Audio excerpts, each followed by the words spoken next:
There is a third wave of the deadly COVID-19. This time, a deadlier variant, the Delta variant.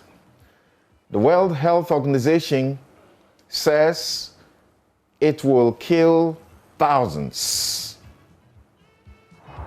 Our president says we have let our guard down. That's his lamentation. In Kumasi, they are beginning to lead in the upsurge. There's going to be new modalities for funerals to attempt to curb the upsurge.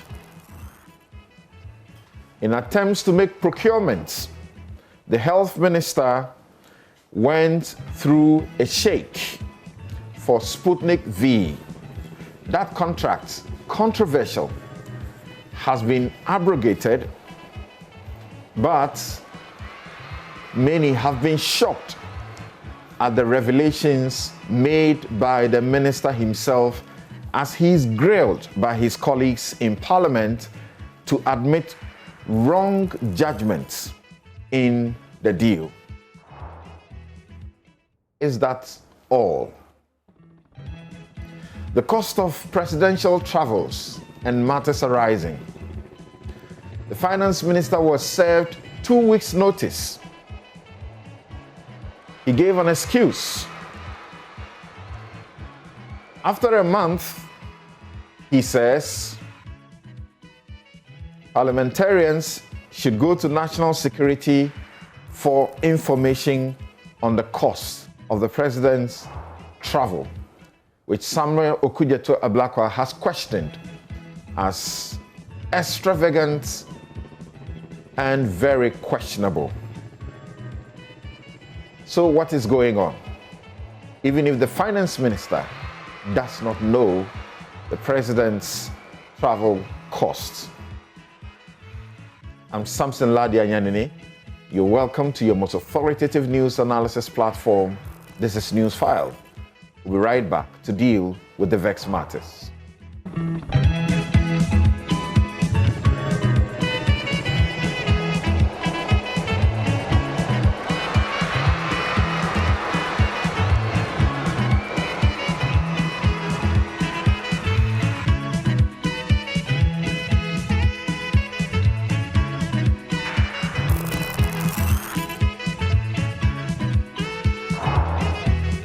This Newsfile, welcome, and Samson's take. Manasseh Azore hauls RTI commission before Otumfuo.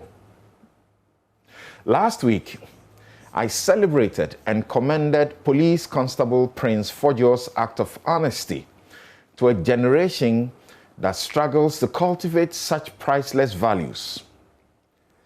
He was alone when the Stanbic Bank ATM coughed out the 2,000 Ghana cedis cash. This low-rank officer could find reason to pocket the money, but he refused to keep what wasn't his. The bank and the IGP encouraged his example by giving him almost 6 times the amount, including an investment.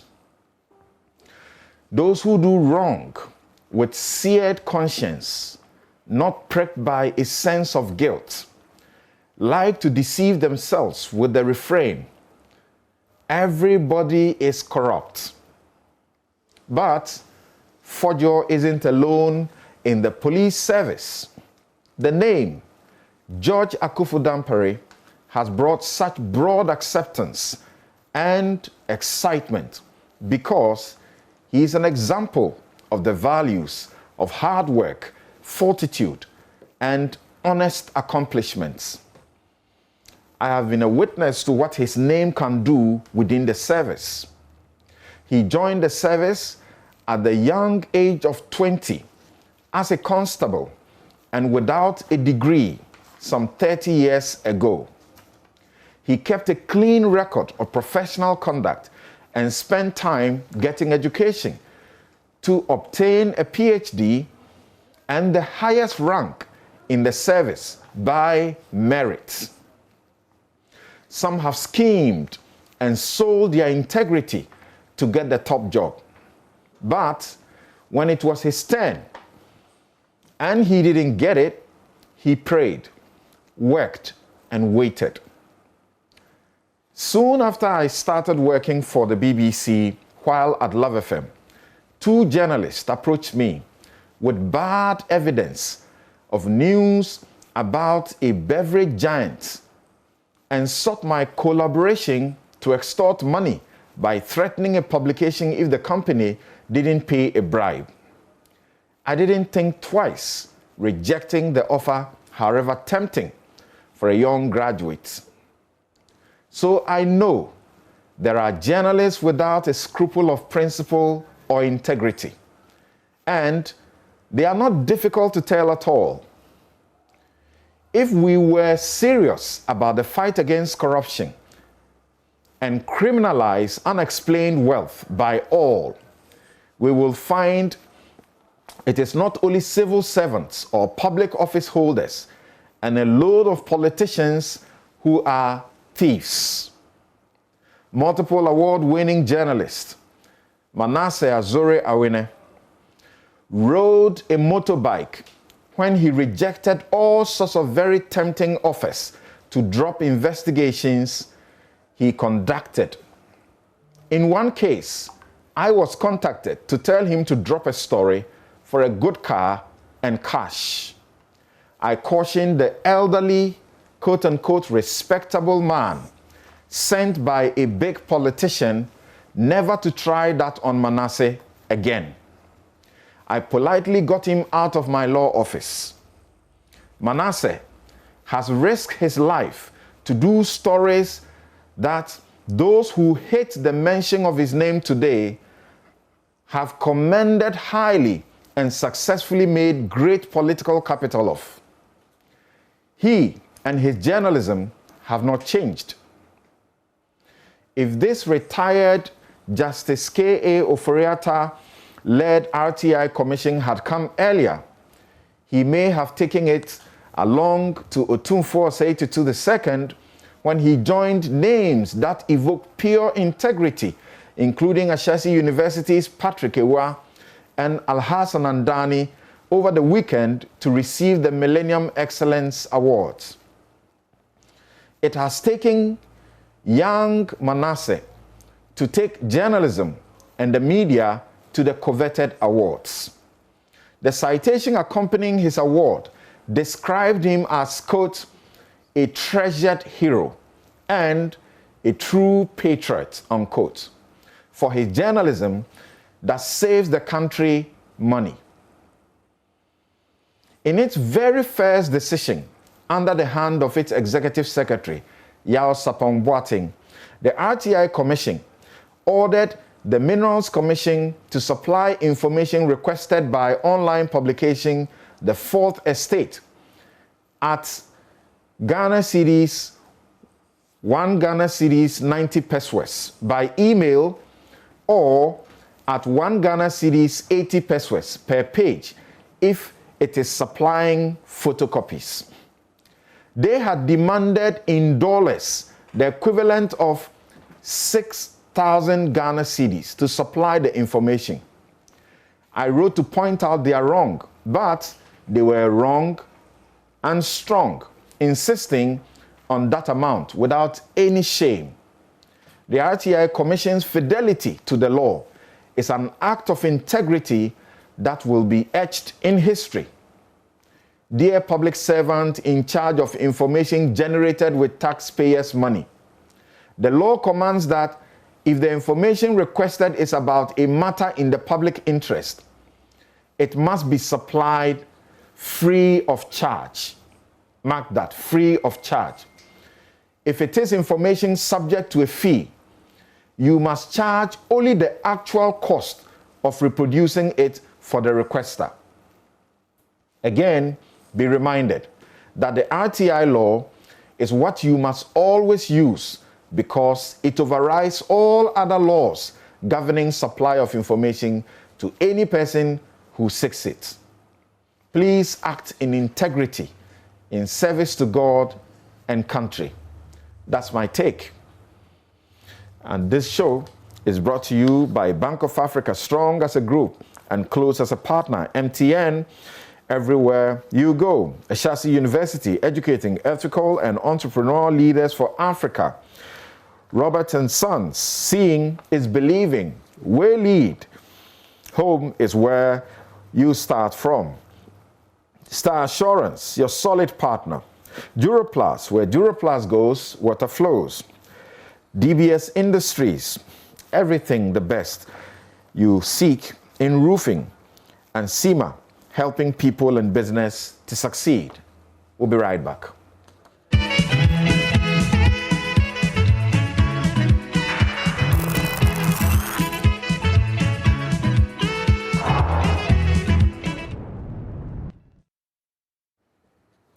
You're welcome back. This is Newsfile. It's your most authoritative news analysis platform. And here on Newsfile, we put Ghana first.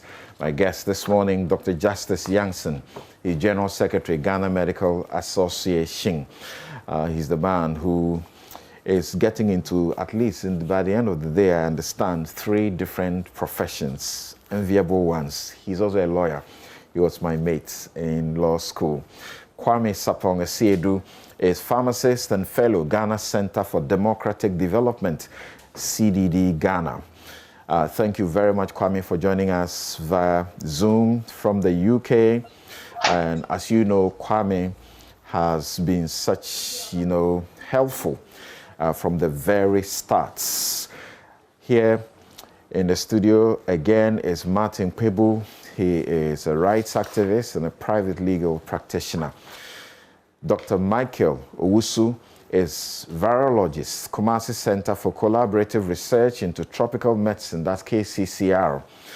And he also is a teacher, Department of Medical Diagnostics of KNUST. He's also a director of the Center for Health System Strengthening in Kumasi. In the second segment, we'll have Professor Ransford Jampo, who is seeking to become the UTAC Secretary at the University of Ghana, also join us. Gentlemen, thank you very much and good morning. Good morning. Morning. Right. Good morning. Great to have you, Kwame. All right, so let's begin on the note of trying to check what the situation is now in the country. The president is always informed, I suppose, as we have understood over the period. He's told about the science so that he can guide and direct all of us the right path to go, particularly by issuing those EIs, that's laws, that will serve us well. So let's listen to the president. What has he been told and what is his concern? Then we'll hear Dr. Patrick Kuma-Abuaji, Director General of the Ghana Health Service, also tell us of the current surge and case counts. The COVID-19 pandemic is still with us, unfortunately. And this has meant that for the second year running, we are having to hold a subdued Eid celebration.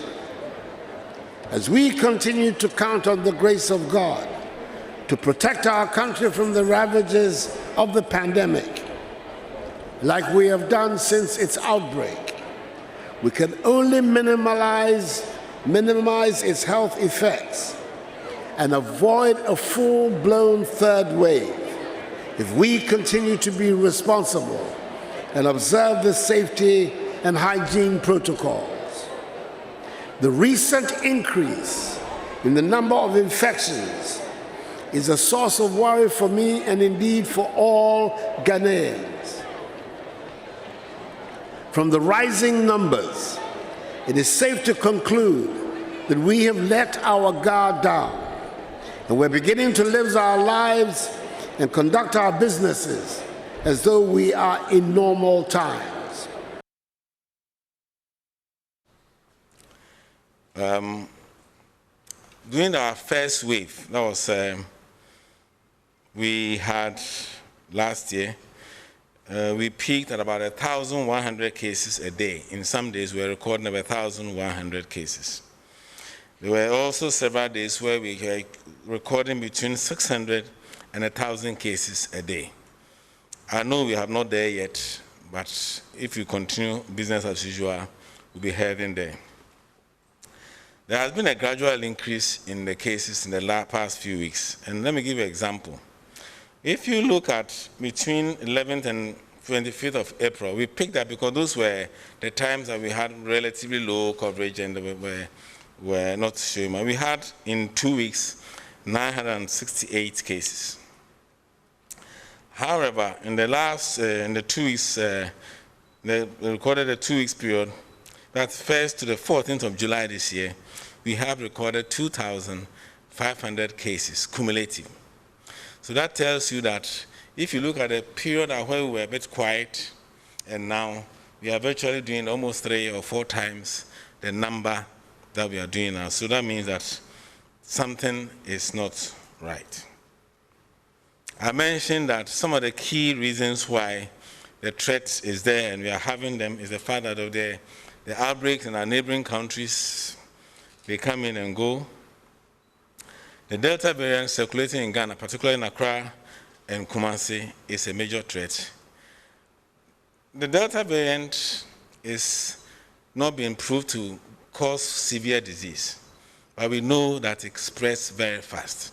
And so if, for example, 10% of the people who are going to be very sick, 100 of them will be 10. But because of Delta, we are having 300, then you are looking at 30 cases. And so that makes it a very, very treacherous variant. Part of the protocols that have been designed includes how funerals, etc., should be organized. And just like the protocol, I think it's not being adhered to not just by one group of people, but clearly many people are doing that. We are in discussions coming up with a proposal that limits the spread, that makes it safer, and whilst people still go ahead and have a funeral, we think that it's such a deep cultural thing that it is not something you can just wish away. And so we have a draft protocol that we are sharing to ensure that, how do we ensure that we still have our funerals in safety?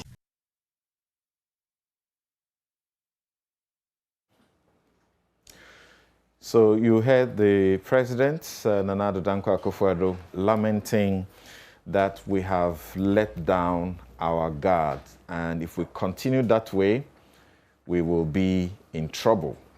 That while we continue to count on God to protect us, we should also take some responsibility and do the right things. Then the Ghana Health Service boss, Dr. Patrick Kumar-Boagyeh, also telling us of the statistics. Let me begin with our guests on Zoom, Dr. Michael Owusu and Dr. Kwame Sapong-Asiedu.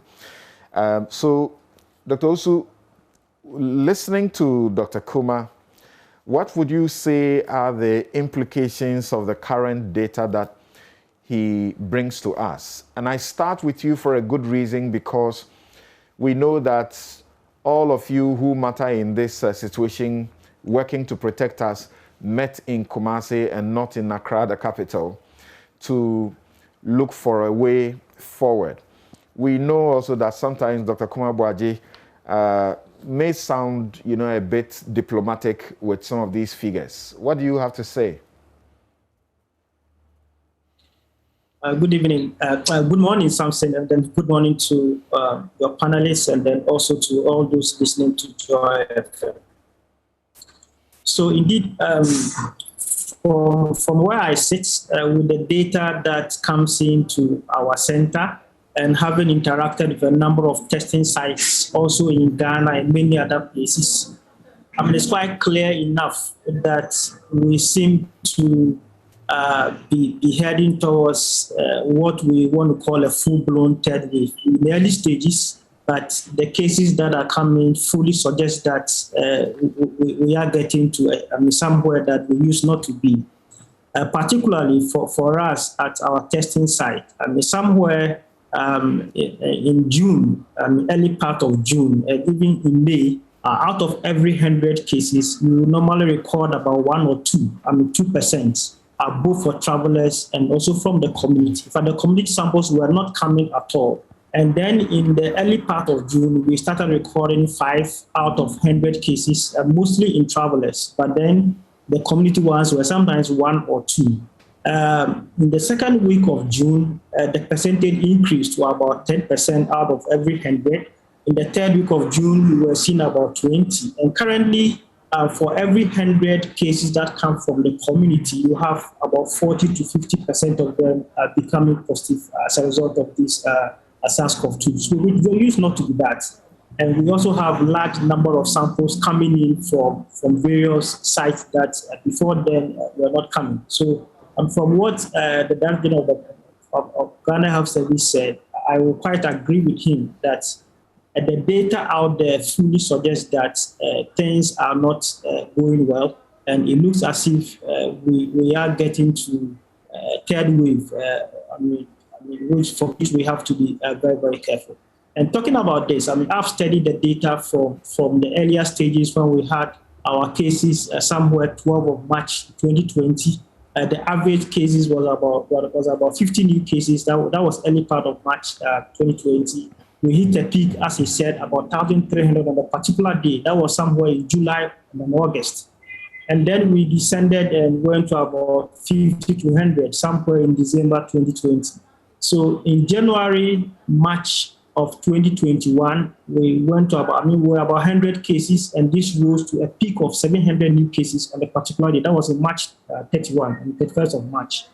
And then we also went down to about 50 new cases on the average around April 31.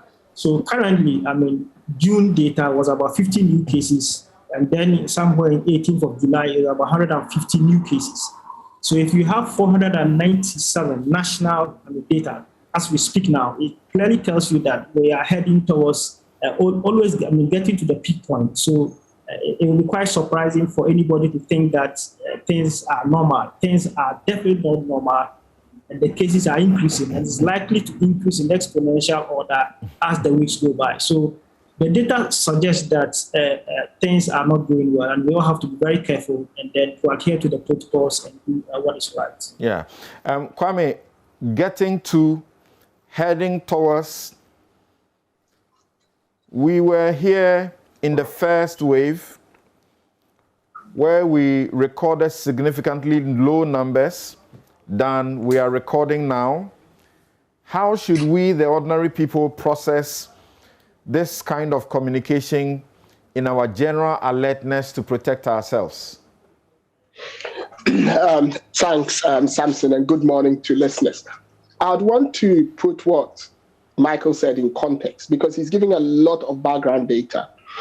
But we need to also try and map this to the microorganism, the virus we're dealing with. So when it first came into our country in March of 2020, we had predominantly the Wuhan strain and the strain from, Europe and all that. That had a reproductive number from anywhere between 2.4 and 3. Then we had our peak, like he said, and then it started dropping. And then we had a bit of a bulb in October, but it looks like the protocols kicked in again and it didn't give us another wave. Then in December, we had the other surge, which gave us the bulk of all our mortalities since COVID came to Ghana. That was driven by the alpha strain, or what was called the Kent strain. That had a reproductive number of 4 to 5. Now we are seeing the Delta variant, or the Delta strain, driving globally, and now it's beginning to show up in Ghana, the latest wave. That has a reproductive number of 5 to 8. To put it in context, that is 200 times more lethal than what we got in March by way of contagion. So when I see, and that is why I took my time to give this background. So when I see the president addressing Eid where he's saying we've dropped our guard, and I look at the crowds, albeit a lot of them were masked, bunched up that way, I look at it and I ask myself, how is the risk communication flowing out? And what are these people supposed to take from the communication we are giving them?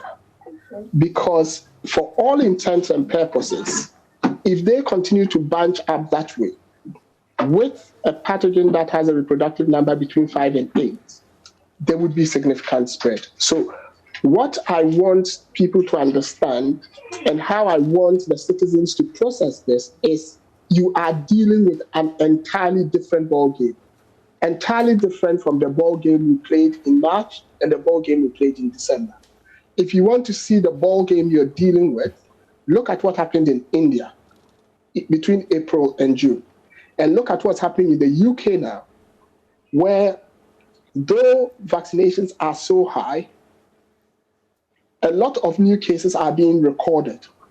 Yes, hospitalization is not going up because the cases are being recorded in the segment of the population where they are young and unvaccinated. So it's not a problem. But the cases are going up, which tells you that in the unvaccinated population, when this virus gets in there, it runs amok. So therefore, when you have a country like Ghana, which has just 1.2% vaccinated and almost 98% unvaccinated, you can imagine if we go down this route, the riot that this virus is going to run. And that is how I would want citizens to process the information currently. Now, I don't need to have understanding of science to appreciate what Dr. Usu and Kwame have just said. And if I come to the fact of the reproductive number of the Delta variant being 5 to 6, and 5 to 8. And 5 to 8. Yes, 5 to 8. And Kwame says that it's 200 times more lethal than the previous waves by way of contagion. If I look at this information against the fact that in Ghana we have only 1.2% of the population vaccinated, what does that mean? What it basically means is that if we don't take the steps that will help us break the chain of transmission, we are in for trouble. Basically, that's all it means. You are in the hospital, you are Yes. in the wards. What do you see? Okay, so I think let me quickly put this in context. I might not be clothed with the powers to pronounce a third wave, but the truth is that we are in the third wave. I don't think we should kid ourselves that, oh, maybe it's about coming in and all that. It is here. We haven't reached the peak, but the wave has started. Let's get it clear. Look, if you look at all the statistics that has been given so far, from Michael's end in terms of the testing, from what Kwame has said, and let me add a bit from the clinical end, you see that the wave is here with us. Let's accept that this is where we are and take the steps that will help us slow down that wave and mitigate our potential losses in terms of deaths and infections and what have you. If you look at one of our foremost places for case management, that's the JIDC. It's now the nerve center for the management of severe to critical cases. In June, they saw only about 8 patients. In July, at the OPD level, they've seen more than 150. At the HDU, ICU levels, they've seen more than 50. The deaths, sometimes, in quotes, we stop counting because we know it will happen. People are dying in transit. If you go to Kolebu, not long ago, the clinics were not seeing cases. Now we are struggling to find ICU places for cases. If you go to Police Hospital, the ICU is full, nearly choked. If you go to Ridge, the same. If you go to Ashanti region, the same. If you go to schools, the spread is there. It's not only in Achimota. In Ashanti region, you have about 4 schools who have actually come into this situation where they are trying to manage their COVID problem. If you go to some of the industrial areas, the mining sites, it is happening. So let's accept the fact that we have a problem on our If you go to our courts, it is happening. Yes. So I'm not too sure why we are trying to pretend that the thing is not here. It is here. Let's face it and deal with it head on. For me, that is the key thing. Now, what we have to do under these circumstances, thankfully, we've been there before. But of course, it looks as if we are not learning lessons from what happened to us previously. Because if you look at the approach, government is refusing to enforce, as in the state. You can see the protocols are our best bet for now, because as for vaccination, we are on our knees. As of now, 1% of our population will not help us in any way in terms of prevention or mitigating the potential impact of the virus on us. We haven't gotten anywhere close to herd immunity or all the good things we can talk about. So the protocols are our best bet. And at the state level, the enforcement is not happening. Leadership is not setting any good examples for us. If we identify funerals as a key problem, we are still now talking about how to find ways of managing funerals. All this while, we tested this the first wave, we came through the second wave. We are saying that they are super spreader events. Even localities where funerals seem to be, done in grand styles, the problems are there. And at the local level, we are not trying to fix the problems. This pretense or behavior such that we don't want to really touch what has to be touched, I think it is not helping us. The state must show leadership at this point. As for the health professionals, we will do our best. But some of the activities actually go beyond us in terms of what has to be done.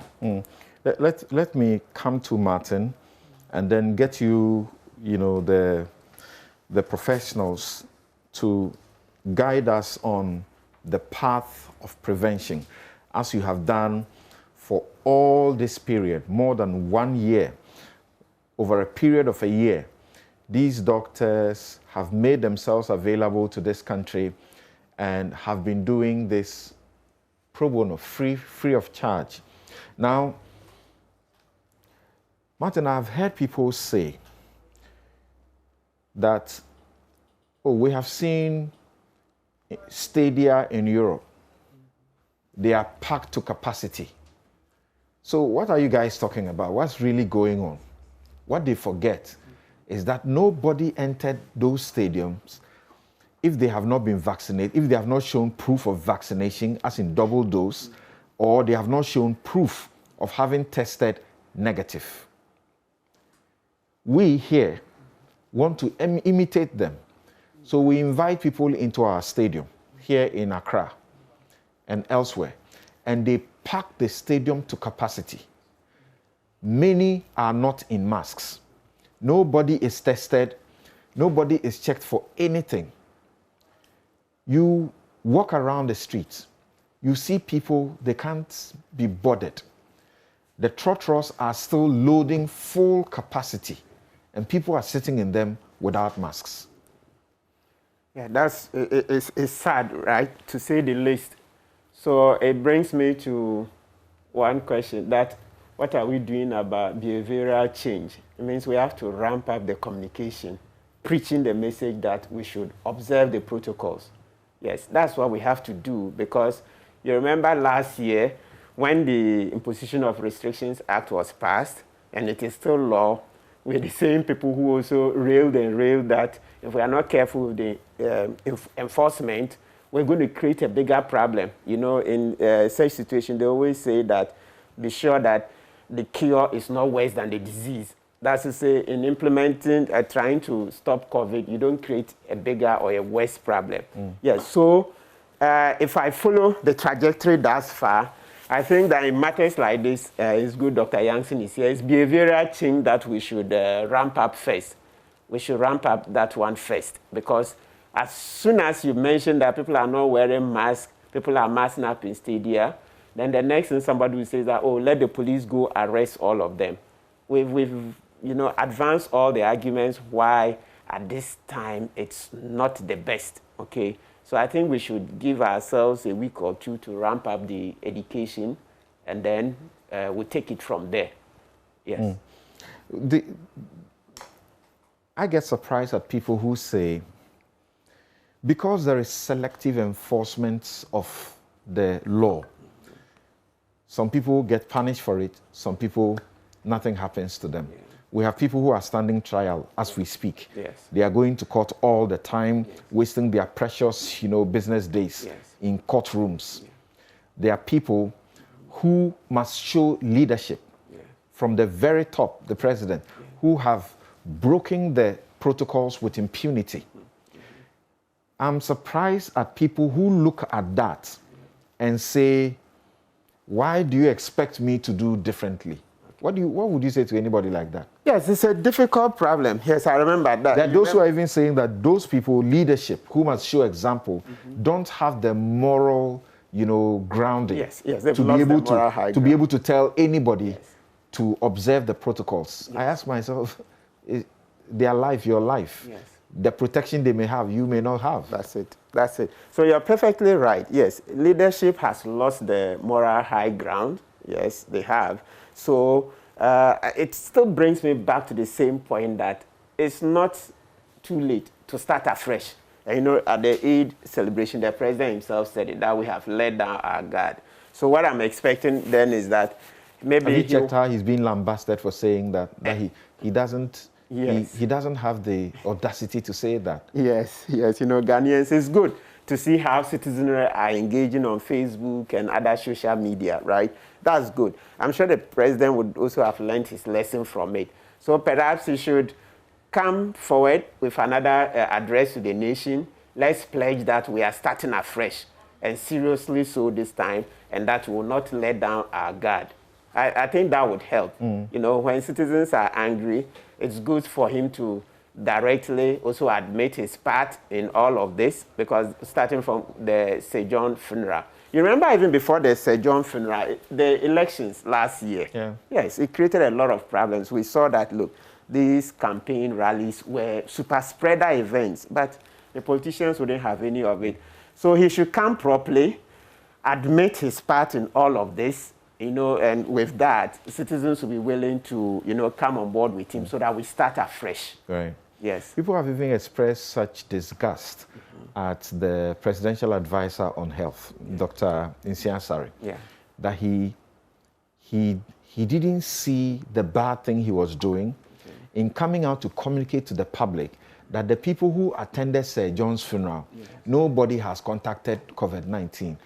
To say that, look, it's fine to go ahead with your funerals and nothing will happen. Yes, really, yes. That statement was really, really unfortunate. It really was. I mean, at a point I was like, oh, is that from a medical doctor really? And the presidential advisor at that, So I think let's come back to it. Let's come back to it. All of them, they should come forward. Let's admit, look, we failed. We failed to lead you well. We are pledging to start afresh. Support us. Then, of course, let the police also, what they did, at a point, the police would go out and then caution people. They went to Makola, rounded up about 40 traders or so. Some number is a very huge number, and cautioned them. So those would also help. But we shouldn't ramp up prosecutions yet. Otherwise, we'll be creating a worse problem. The whole municipality, approach was commended to the state, but it doesn't appear that we feel that, sometimes when you do something, it's okay to sit back and to take the feedback and see how it works. Over there, you remember we were talking about it, over there, they had the spot fines. Yes. They take you 10 cedis and then they hand you a number of masks instead of arresting you and taking you away somewhere. And this was working so well. And, it had the people at heart. Here are masks, take them. Just give a 10 cedis as your punishment. You wanted to say something? You see, I like the angle that Martin came from, the behavioral change. It's a good one. But as human beings, and then knowing the fact that we've gone through a first, second wave, and now we have a third wave, which is being driven by a new variant that is highly virulent. We need a lot more than just the behavioral change. The behavioral change will almost always come from two ends. What you, the individual, decides to do by way of wanting to change your ways. And then the other side is that the recalcitrant ones will have to be compelled one way or the other to conform. Because they endanger everybody. That is it. You see, we are in a public health pandemic, and the state cannot renege on their bits and just appeal to people that go and change. No, because clearly the people are not adhering to that message. It's evident. The funerals are happening, the parties are happening, the clubs are ongoing. You walk around and you see it. So the state has to assess the situation we find ourselves in and decide that this is what we are going to do. Right. If there is going to be increased education, it has to be led by the states. Yeah. They will have to provide funding. So, for example, when it comes to risk communication or public education, at this point, we need to have an enhanced form of it. And then beyond that, all the good things that we've spoken about, trying to compel people, but still educating, cajoling them, being caring and all that, so that they appreciate that, look, this is about all of us. We have been spared the first and the second wave, but we cannot continue to pray to God, because the other countries who are suffering, I don't think when they pray to God, God doesn't listen. God created all of us. There are basic scientific principles we need to follow, and we have all of it in our books. We have resource persons, we have people who know what to do. At least, if for nothing at all, during our first and second waves, we practice some of these things. So we should get serious with what we are doing. Beyond the bits that we are discussing now, there are also the issues at the case management, the health facility level, the testing level, and all that. I don't know whether we'll have enough time to go through these things. But ultimately, those bits are not just for the ordinary person. This is a public health pandemic, and the state must lead the way. Right. The Ministry of Health has a lot more to do than it is doing now. I'll get back to you on the questions of testing and contact tracing. But Kwame, what do you say?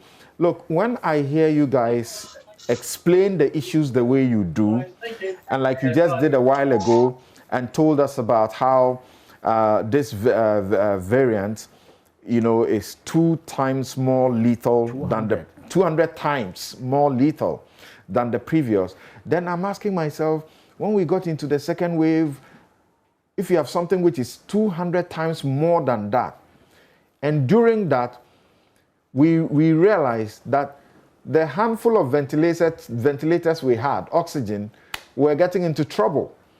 I have watched what happened in India, and I ask myself, this country, can we afford that kind of situation? Thanks, Samson. Sometimes I think our behaviors are driven by misconception. And it contributes a lot to what we end up doing. And I'll start from a basic thing.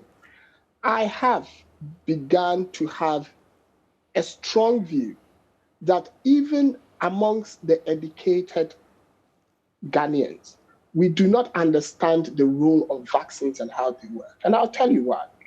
Vaccines work at 2 levels.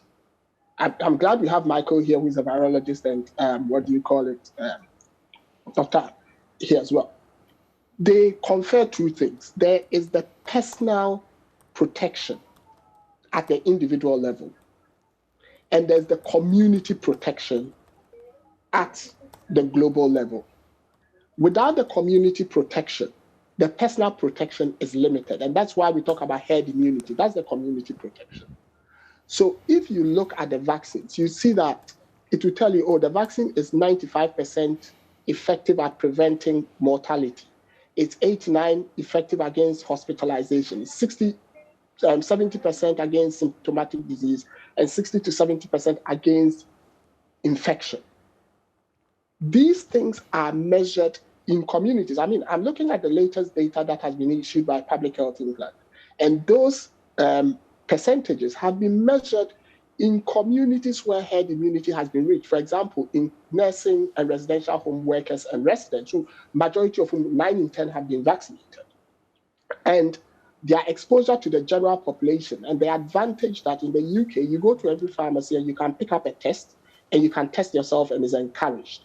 So they are able to measure accurately the number of people who've actually been vaccinated who have then been exposed to the virus, because once someone gets exposed, anyone who was in their immediate vicinity gets pinged on their mobile phone to say, you have been exposed to this virus and you have to be isolated. And then they go and measure of that person who got infected, how many of his or her contacts actually got infected. So they are able to have this data, and it's quite robust.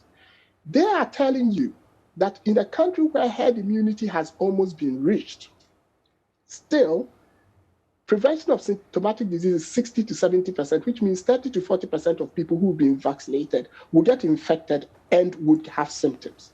So when I hear the likes of Dr. Siasari say, oh, no one went to a funeral and got infected, I'm like, what's the science here?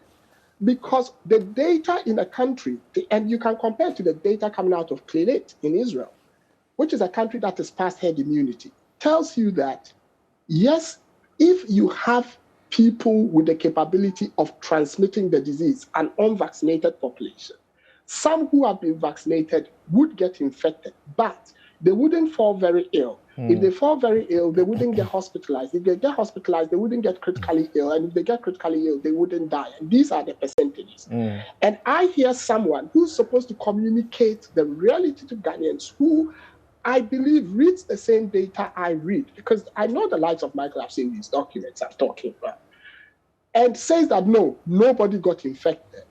Then I ask myself, how do you want the Ghanaian to react to the information you're giving? So I would at this point want to speak to the Ghanaian. If anybody tells you that I'm vaccinated and you are vaccinated and so come for a function and you can ignore the protocols, it's not true. The person wants you to turn into a ghost. You need to be aware of that. Sometimes we need to be blunt. Yes, you have a higher proportion of personal protection, but you have virtually zero community protection.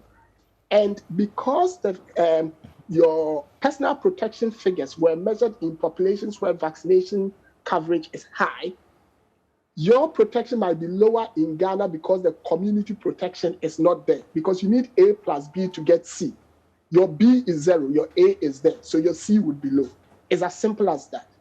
And that is how something I would want people to take some of this information and behave appropriately. Because if we who read these documents, read them just as documents and come telling people, oh, it's 95% protection against mortality, without letting them understand how these things are measured, and they take it, then you get what is now appearing on social media where you see people, and I'm quite sure a lot of my colleagues have had it as well. Someone say, oh, I got vaccinated, and now I'm being told that I've gotten infected. And they cannot make these correlations. So if we are not careful, then they start spreading another negative narrative around, oh, even if you get vaccinated, you can get it anyway, so why bother? And that will give us problems when we have the vaccine. So we need to expand these conversations. We need to be a bit more contrite with the Ghanaian and level up with them and let them know these things. Thanks, Samson. Right. Dr. Osu, now in Kumasi, we have been told you this time are taking the lead. Unfortunately, we live in a country where often a lot happens in Accra to the neglect of almost everywhere else. What is happening to ensure that the protection is enhanced for people living in Kumasi? Yeah, something. So I want to believe that this goes more to the public health division. I mean, we have the regional director of public health and the regional director himself who have been doing a lot, and we've been working with them to at least educate the populace to ensure that information reaches out to as many people as possible. But saying this, I mean, you also know in Ghana, we have the National Strategic COVID-19 Response Plan, which spans from July 2020 to December 2024. And in this 84-page document, every single thing that we need to do at every phase of the pandemic is clearly stated. I mean, you have issues of governance and coordination, you have issues of risk communication and social mobilization, you have containment and case management, you have testing labs, point of entry, research, and all that. When you look at their strategic document, there are aspects on limit and stop importation. There are aspects of slowing down and managing community spread. There are aspects of providing medical care for COVID-19 cases, ensuring government and accountability, and minimizing impact of COVID-19 on social and economic life. So with this document, which serves to provide a guide and a direction as to how we respond to this, each of the regions, both regional directors down to the health facilities are pretty much aware. And I know on their part, doing whatever they can to ensure that education and all that goes down well to the people. But what I have observed in Kumasi is that, one, people don't still believe that a virus exists. People think that it's something that has been cooked out there, for some people to make money out of it. So talk to people on the street and they feel that we should just keep quiet and allow things to go the normal way. And you also know that in Kumasi, issues about funeral is well integrated within our culture. So you see people at funeral grounds, you tell them to put on their mask and they just don't want to mind you because they feel that there is nothing called COVID. So it looks as if the kind of fear people had somewhere in March 2020 to December 2020, that kind of fear seemed to be going and they don't seem to care anymore. And which is why with what Dr. Jansen said, that if people who are expected to behave in a certain way are not doing that, then it will be very good for us to revisit some of the measures we put in place when we were in the acceleration phase of this pandemic. It may not be very, very good for us as a people, but then I think that we may be able to reduce the number of deaths that may occur. If you look at the data, within the first wave, we had about 335 people who died as of December 31. In the second wave, as of April 31, we have 363 people who have lost their lives. From June 1 to date, we have about 34. And if you have to juxtapose this against the reproductive number of this Delta strain and the fact that it can infect many more people, if we don't do something extra than just looking at behavioral issues, we may likely record some deaths that may be more than what we recorded in the second wave. That is my fear. It looks like the impact is a bit not that strong because most health workers have been vaccinated. Initially, for the first and second wave, as the virus infects, the lab will be infected and then we go to their homes and we deplete the health sector whilst people get more infected. But this time around, it looks as if because many were vaccinated, the health workforce are still on the ground. The soldiers are working to ensure that they contain the pressure as much as they can. But if people are not behaving well and the cases still keep increasing, for how long will you expect them to contain this pressure?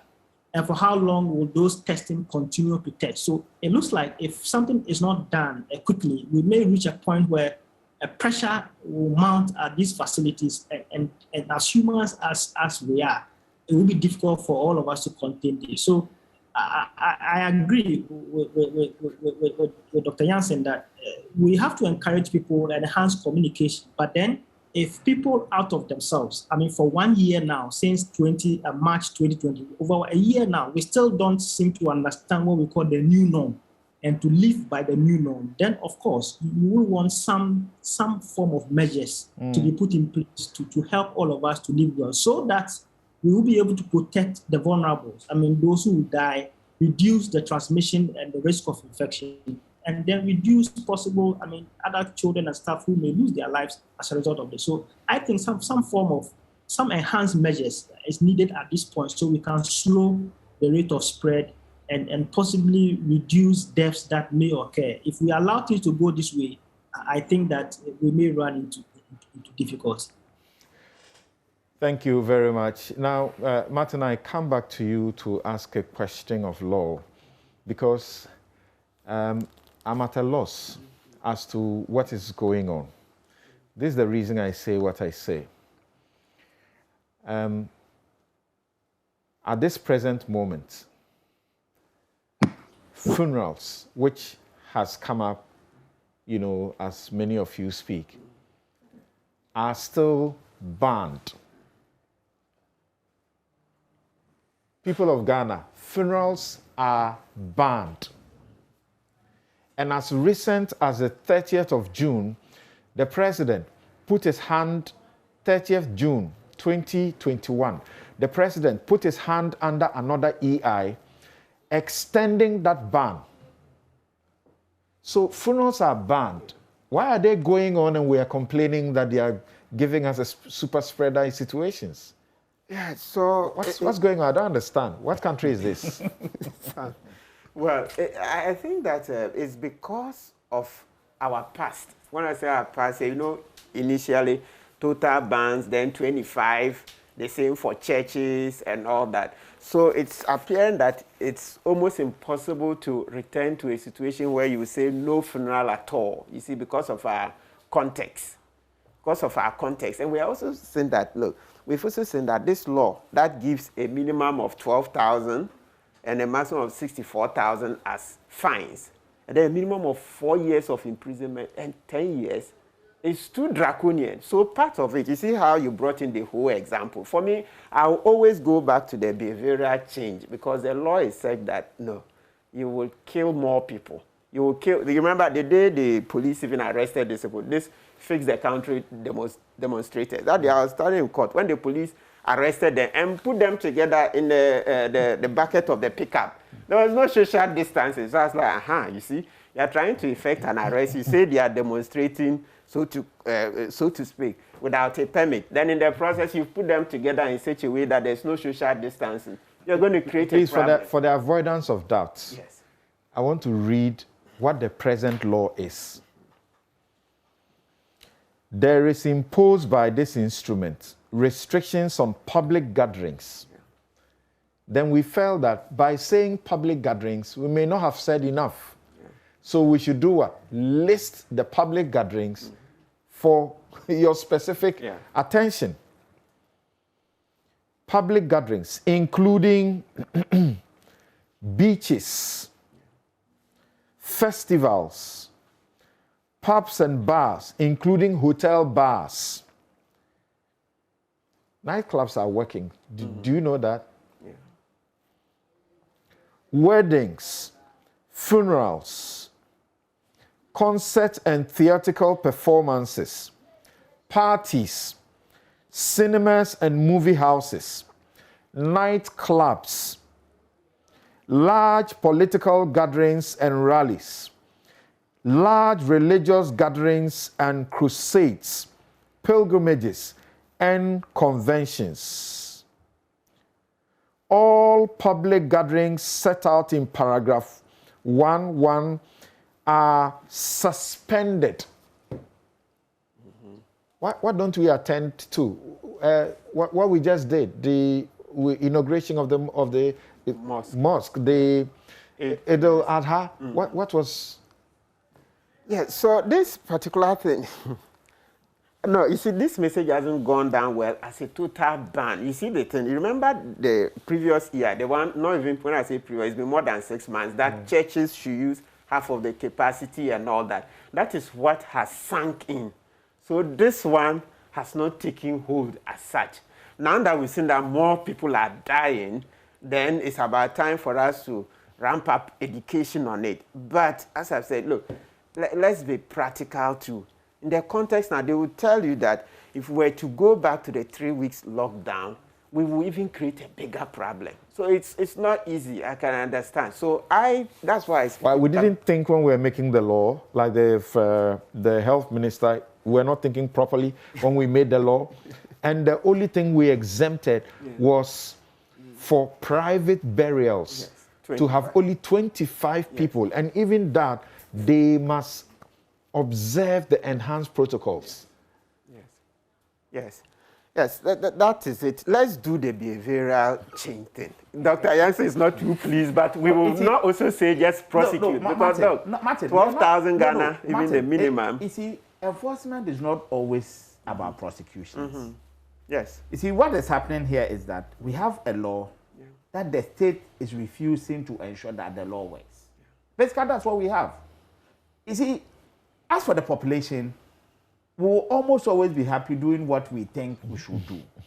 But the laws of the land, at this point in time, where we have a pandemic on our hand, a public health emergency, allow the state to take certain measures for our collective good. So if the president keeps signing these executive instruments and nobody is out there trying to let it even work, then we have a problem. So, if there is good reason in using 25 people or 200 people in a church, so be it. But that ought to be respected. Yes. That ought to be enforced. Yes. When we begin to do selective activity, where as and when it pleases somebody, we want to go after one or two persons and leave the rest of the population to do whatever they want, it is wrong. Like Samson said, go to the bus terminals, go to the markets, go everywhere. You can see the problems staring at us. And the cases are going up. We are also in the know of the kind of variant we have. So for me, it is the state that is doing a big disservice to all of us. But when Martin says that the state cannot be doing all of that and stuff, I don't know which state he's talking about. Because this state has been in court to prevent one group, Fix the Country, from holding a demonstration. When they suspected that they might even breach a court order, what did they do? They took armored cars, several of them, and parked them at vantage places to scare the people, or if the people showed up, they would deal with them. So the state cannot be said not to be incapable of enforcing the law. No, I'm not saying they can't. I'm just saying that we should be careful because, look, the principle here is that the cure must not be worse than the disease. The cure cannot be worse than the disease. So what are you going to do now? Millions of your populace are not abiding by the protocols. You don't have enough prison cells for them. And even if you did, you will create a bigger problem. You remember the Makola women the police went and rounded up?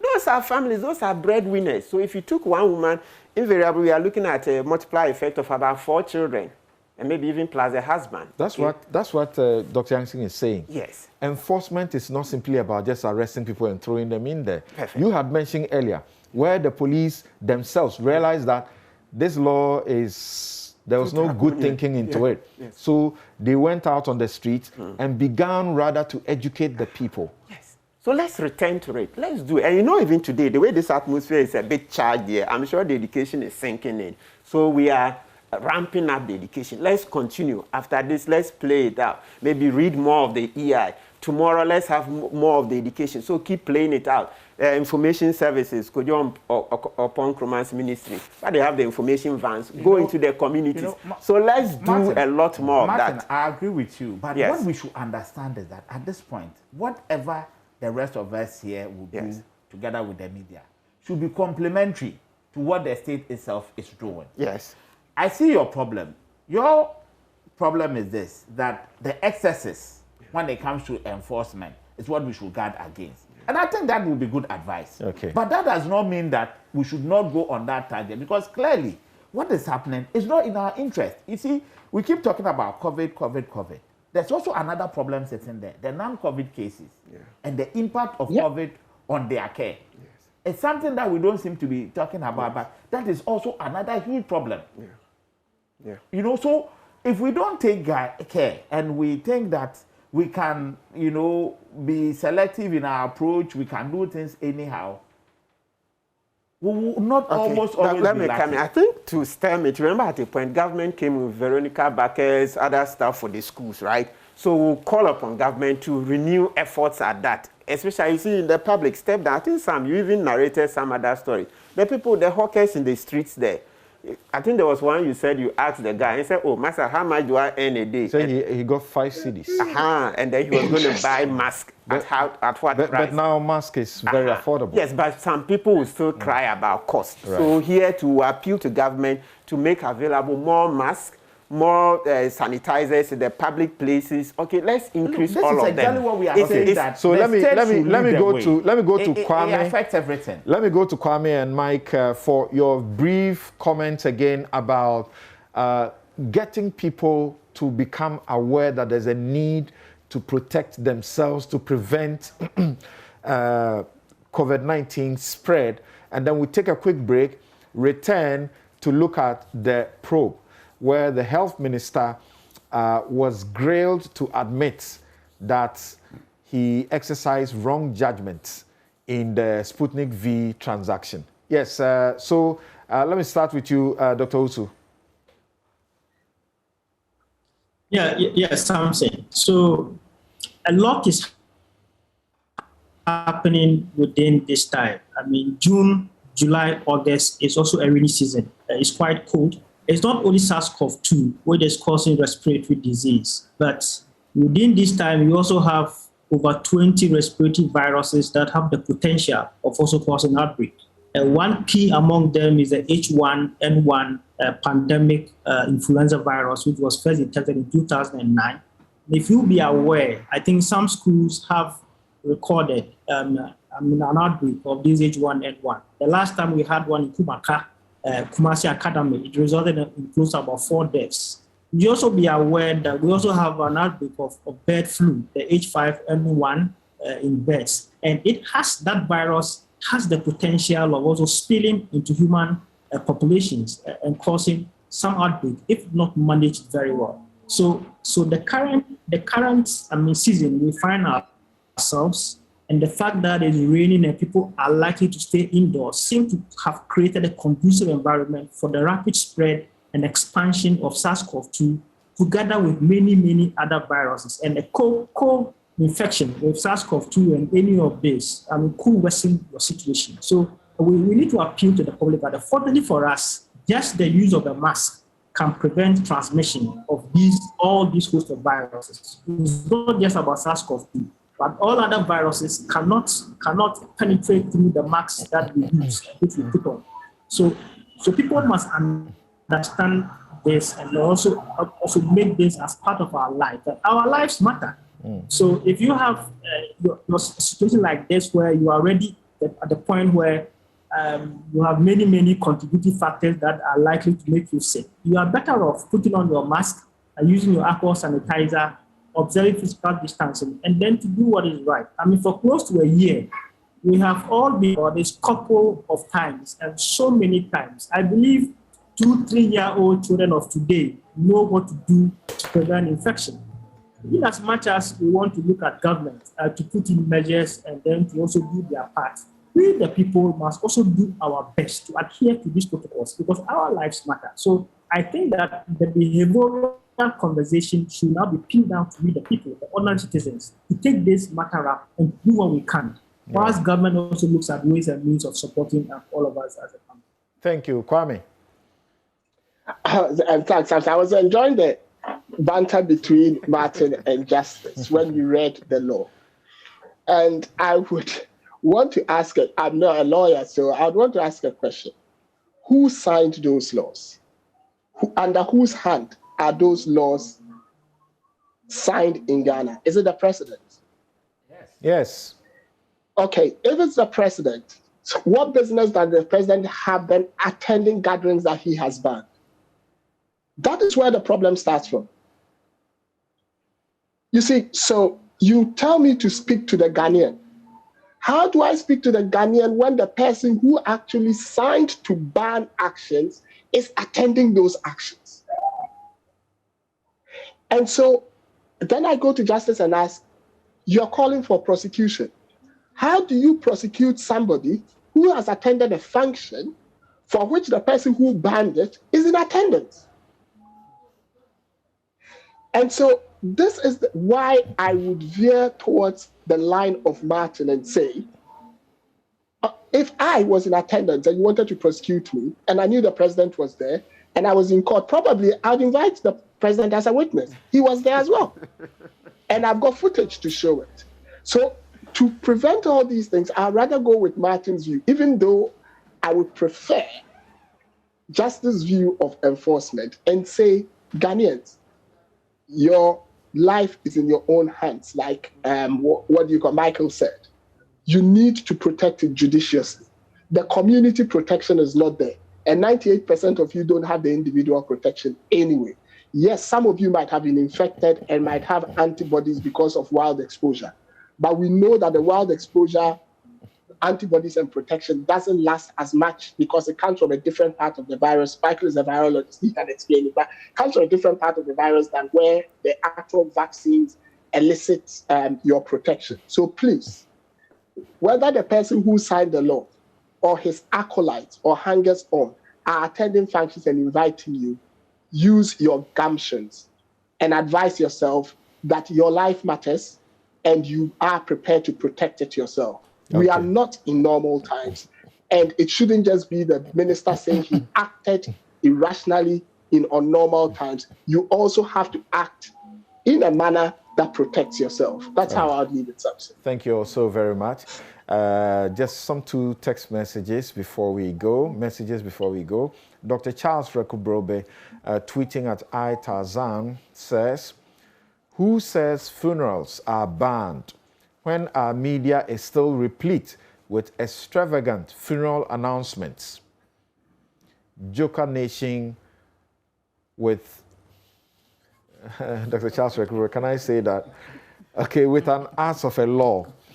And then Kweku Enchibuesiako says, "The irony of contracting a deadly virus at a funeral because our love of funeral is insatiable. Let's call a spade a spade. This is stupidity, period." We'll be right back.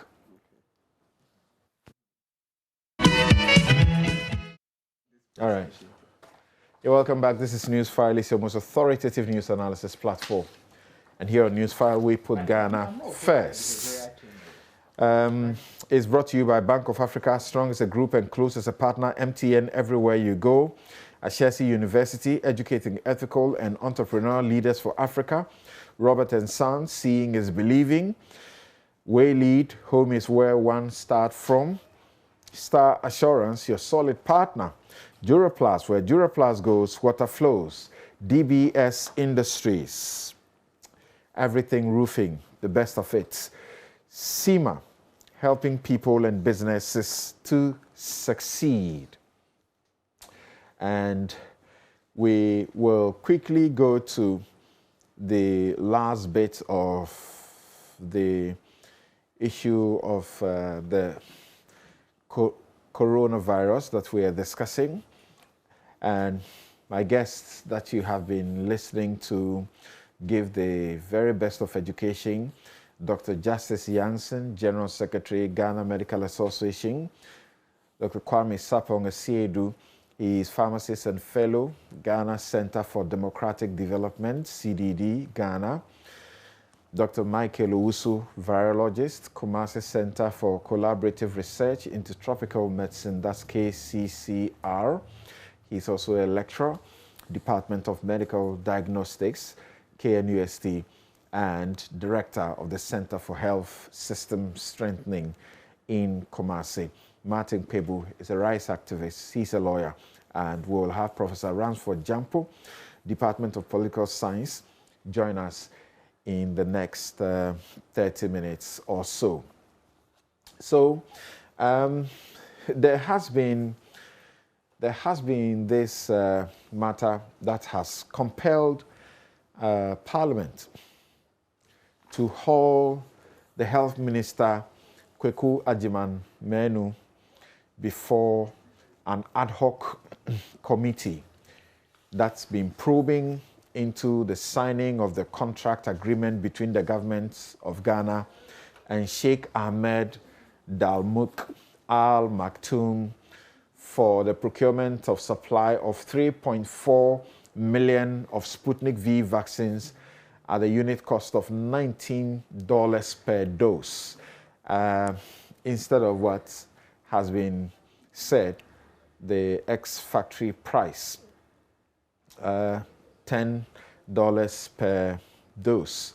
Now, he's been saying a few things before the committee, and some Ghanaians have been incensed, saying either he resigns or the president should sack him. I have my doubt if any of that will happen. But let's listen to what happened. Did you seek parliamentary approval before you entered into this contract? No, please.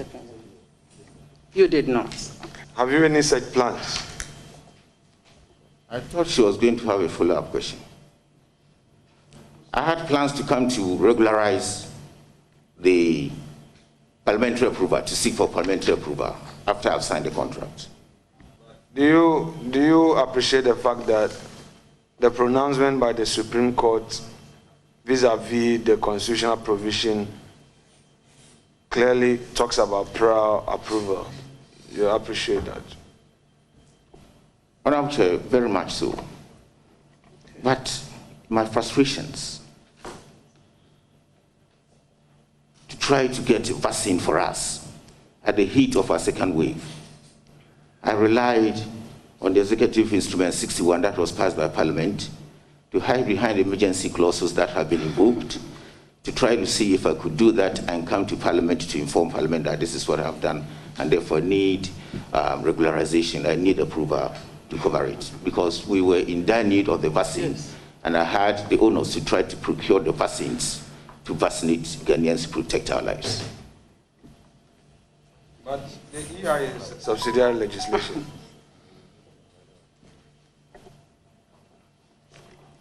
Honorable Chair, I must be very honest with you. At the time, I have mentioned my frustration was the fact that I seriously made that error, and on hindsight, it won't happen any longer. Honorable Chair, I've explained that those were not normal times, and I was seriously in the situation that couldn't make me think properly, the way you think that now I will actually address myself to the situation. Right. Kwame, what do you say about people's reaction to what the minister has been saying to the committee? 3 days or so of probing. What do you say? Thanks, Samson. Interesting. I would want us to all remind ourselves of the statement that was released by the Ministry of Health when all this broke up. And if you look at that statement, it gave clear indication that the Sheikh was consulted first and foremost when all other avenues had been explored and they have proved unsuccessful. The minister went to the committee and under oath said something different. That's the first thing.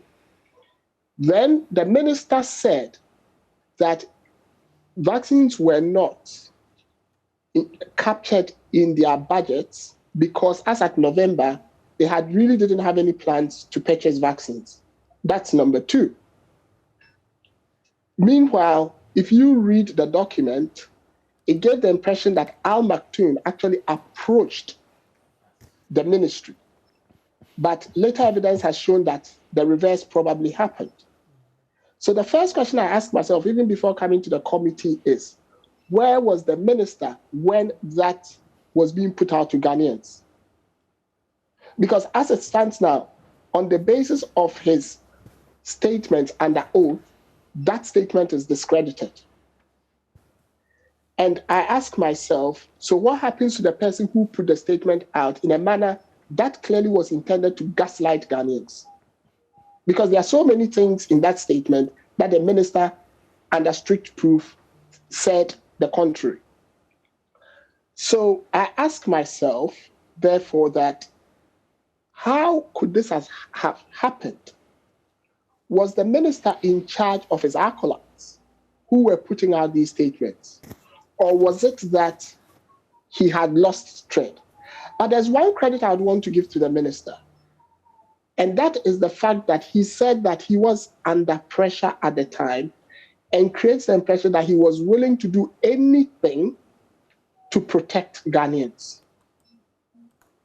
Having given him that credit, with his level of, public service to this country, both as an MP, as ministers, as deputy minister, etc., when he was reminded about the provisions in our laws which allows for such emergencies to be addressed, he said he wasn't thinking properly. So therefore, I asked myself, in a pandemic where you need your best stops to be thinking under pressure, am I really comfortable with someone who can tell us that under those circumstances he wasn't thinking properly to be leading the charge? Kwame, what do we want? We have a minister who shows up, and you could tell from his demeanor that he's being very candid with you, and he's telling you what is supposed to be the truth. Does it matter that it contradicts statements that were put out earlier, that he's conceding and saying, I'm sorry, it won't happen again? Yes, I'm saying it does matter. And I'll tell you why it does matter. It does matter because the statement wasn't a one-off. There were then subsequent press conferences which went to set to justify the contents of those statements. There was no cabinet approval. So yes, I give the minister credit for being that contrite. But then the question I ask myself is, if he wasn't under oath, would he have volunteered that information? That is important because we put people in public service to level up to us and give us information so that we can come to informed conclusions. They are there as our custodians, not as our lords. So if it has to take compulsion, because you are lawyers, I'm not, the minute you're under oath, you lie at the risk of perjury, which then means that you are being compelled to tell the truth. So I asked myself on the basis, and that's why I brought in that statement, the basis that that statement came from his ministry, from a senior person in his ministry, and he is now discrediting the statement. Is it that the compulsion is what is making him contrite, or his demeanor naturally should be believed? And that was what I said. I would want to leave that to the judgment of Ghanaians, because I cannot make my mind up. Do you appreciate that, in fact, in February, March, as we have been informed, unless we don't want to believe the information from government, that all bilateral and government-to-government sources of procuring the vaccine had failed. And this man says, look, I was looking at Ghanaians, the death, the infection rates, looking at all of that, I was just desperate. He used the words, desperate. I erred, forgive me. Yeah, yes, Samson, I get that. I hear that. But when he was put under strict proof that had everything been exhausted, it turns out that he dealt with the sheikh before they started the other exhaustive discussions. He said that under oath. If I'm wrong, I can be disproven. The statements are there.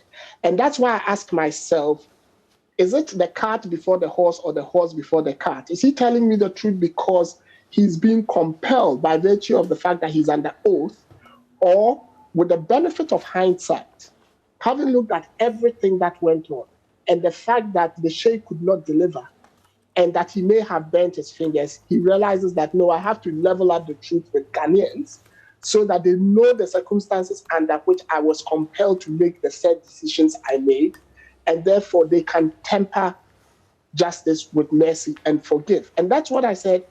I would wait for the committee to come out. I would not make a judgment either way. I'd wait for the committee to come out with their report. My expectation is they will be balanced. And I say that because on both sides, the majority and the minority are people who've been in ministerial positions, who've worked under pressure. So I expect them to bring their expertise on board in the drafting of the final report, which comes to us. So we can have a balanced view, and then I can make a decision whether his contrition at the committee is something that is merit of forgiveness or is something that he has to fall on his own sword. For now, I sit on the fence on that. Okay. Should we give some sort of weight for the report, because they finished their work and they're about to come out with the report? Should we, wait for the report, or at this time it's okay the way the public is looking at it, and some are, if you like, baying for his blood, that you don't deserve to be a minister? And that's why I said I've sat. In fact, I made a post on Facebook with that regard, and I could see the passions running very high. And the reason why I can see the passions running very high is, Samson, the minister was going to procure 3.4 million doses of vaccines at $19 each. That is south of $60 million US dollars, a contract south of $60 million US dollars. And someone wants to convince me that just one minister didn't take it to cabinet, didn't take it to parliament, and with all the checks and balances we have in our civil and public service, eventually got a letter of credit, especially when I've listened to the voice of the Minister of Finance in the circumstances under which the letter of credit was issued. I think there is more to this. And that is why I want to wait for the report, because there might be more people in the chain that led us to this point who have to be looked at in the eye. Do they also deserve to be there? For example, if you're a finance minister, you are a member of cabinet, the health minister is a member of cabinet. If something doesn't have cabinet approval and it comes to you, let's assume the health minister is under pressure. Let's assume he's forgotten that there needs to be parliamentary approval. Let's assume he's forgotten that it's an international contract and therefore the AG's advice must come before he goes into the argument. As another minister who is custodian of the kitty of the nation, what did you do? Did you tell him to go and seek all these things before you issued a letter of credit? All these things must come up. And that's why, yes, I can understand why people are baying for his blood, because it wasn't pretty watching his delivery and the contritions coming out. Okay. But I'd rather wait, because I think there's a chain that needs to be strung out. And once the chain is strung out, then I would want that all those along the chain are held to account. All right. Maybe just let's treat a bit of the legal angle here before we continue with the other doctors. And I'm reading from the Graphic Online report. It says, making a second appearance before the 9-member ad hoc committee probing the contract agreement in Parliament on Monday, July 19, Mr. Juan Menu said, since he had the honors to try and procure the vaccines to protect the lives of Ghanaians, he had to rely on EI61 to procure the vaccines. Let's be frank about it. EI61 just declared that after the WHO said this is a pandemic, EI61 just came in to say we're also facing a public health crisis. It has no guidance for any procurement. Then, when the chairman of the committee, Mr. Alexander Finyamaking, asked him if he was aware that the EI was a subsidiary legislation, he answered, Honorable Chair, I must be very honest with you. At the time, my frustration was the fact that I seriously made that error. And on hindsight, it will not happen again. Then they referred to why he needed to comply. There's no cabinet approval. There's no parliamentary prior approval as required by the Graphic Online quotes Article 181, Clause 5. Article 181, Clause 5. How is that fatal in the face of a pandemic? It still remains that law is the law. You know, at the committee, he was shown that he could have come for an urgent approval, right? Yes, so far, look, the answers are not convincing, to say the least. They are not, because you see, this is not the first mistake. You remember the ministry, he had signed an earlier one for $25, and the presidency stepped in and they canceled it. So that should have put him on notice that he was on slippery grounds. So this coming back that he was not thinking straight and the rest, so far, that appears as an afterthought. So it does. Because look, you know, we also walk around, you will hear stuff. There are other suppliers in town, people offering the same vaccines for $12.5 per dose. Yes, people offering it for $12.5 per dose. In the ministry there. And the ministry is not willing to talk to them. And then they keep hanging on to the $19. Now, let's get it clear, Samson. People have offered at $12.5 per dose. And the ministry is not willing to talk to them and was willing to talk to the sheikh at $19. At a point, we heard the money would not be paid, now. It was supposed to be a debt that would be paid in future. But when you go into the agreement, you see that it is 50% of it is a site LC, site. So when the goods are delivered and then the seller presents the documents, yes, clause 4.2. You see, it says that the buyer, I'm reading, the buyer shall pay in advance through site LC to the seller 50% for each batch of supply as per supply order specifications, blah, blah, blah. Yeah. And then the second one is through a confirmed letter of credit, right? That confirmed letter, so mean that when they issue the first one, then you have to get, well, the same bank can confirm at an extra cost, or a different bank will confirm. And these LCs, usually, he can come out and show how much his cost, but usually you're looking at 0.25%. Okay, that's for the confirmation, but the original issuance, usually you're looking at about 0.5%. If you do those calculations, if we're using 0.5, which is very common in the industry, 0.5% of the 64,600,000, you are getting $323,000. That's for the LC, the site LC. Then the confirmation comes at an extra cost of 0.25, generally in that region. Extra $161,500. Saying that all of this, I mean, come on, the minister, look, that's why the beginning, a month ago when this thing first broke, I thought that the least that the minister could have done was just to have stepped aside, to have just resigned. It's not, the position is not his private property, okay? It's not his private property. There are many other persons. The reference you made about some other, people willing to offer for $12 a dose, and, the ministry appears to prefer to still work with $19 per dose.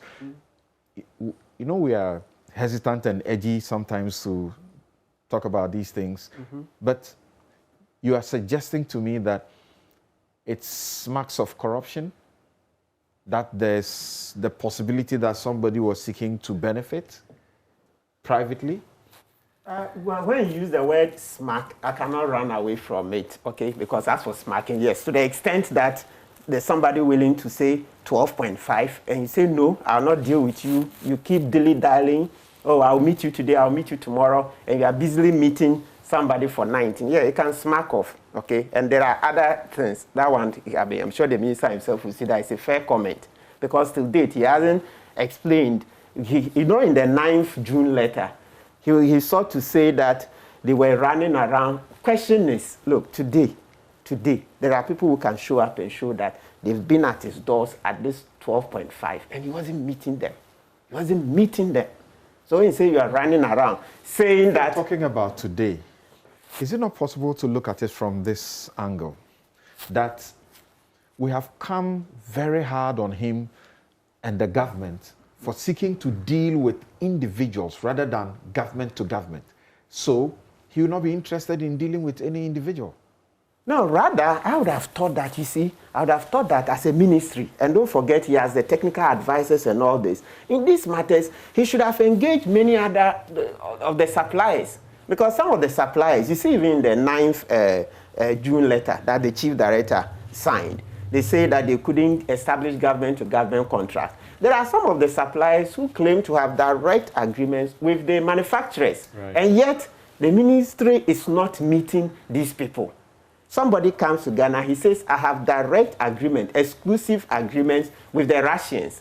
Ask the minister, isn't it true that there are people in Ghana who have exclusive agreements with the Russians? And yet you not I'm familiar with that too. Yes, you see, so it's very strange. Look, I think the least this man can do is to just go away. He should just walk away from this job. Because every day he takes on, it's as if we are bereft of talent for that position.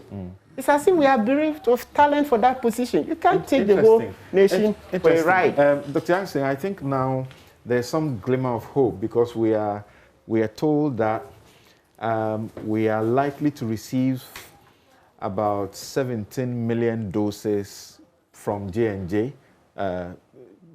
vaccines by end of August, something like that. Okay. So we can protect ourselves and hope that in a matter of a month, we will get something to begin to vaccinate more people, because 1.2 of the population will take us nowhere in the herd immunity that you people have been preaching. Okay, so Samson, let me begin my answer with a question to you, respectfully. Do we have any agreement in place for the supply of this 17 million you are talking about? Or is the usual donations? I just want to I don't know about that. Okay, because there are two scenarios here. Where you have a contract with somebody and you are quite sure that the person will honor, and in default, you can even take some actions. When you are told that there's something coming, it's very easy for me to more or less accept that, yes, there's a deal in place, there's evidence and all that. The flip side is that we have depended on donors throughout this period by way of our vaccines. And that is one area that some of us are not comfortable with. Because, you see, when they default, you cannot hold them to any measure. They want to give you something.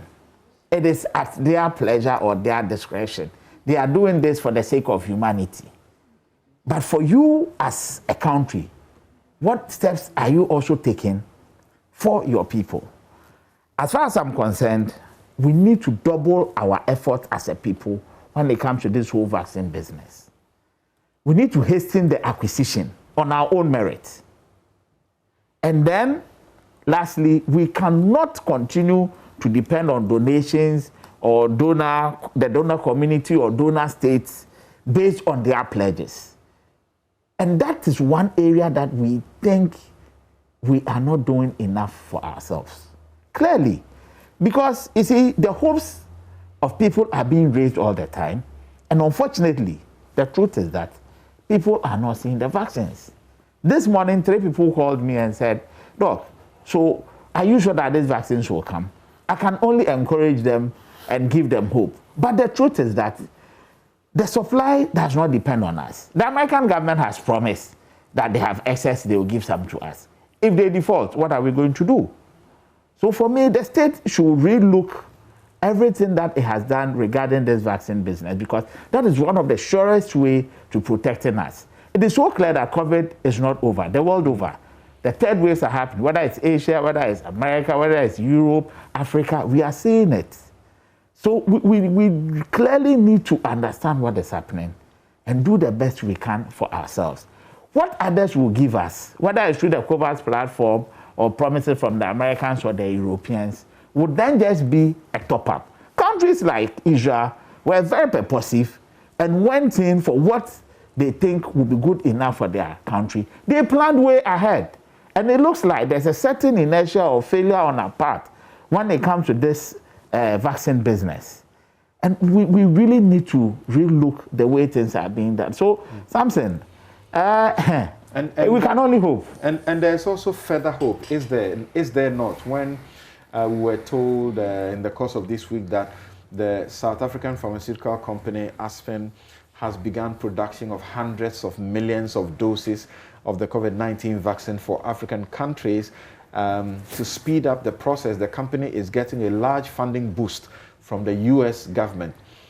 And speaking at a briefing on Thursday, Mark Maciek, a top executive for the US International Development Financial Corporation, said Aspen would receive about $712 million to produce vaccines for the people in Africa.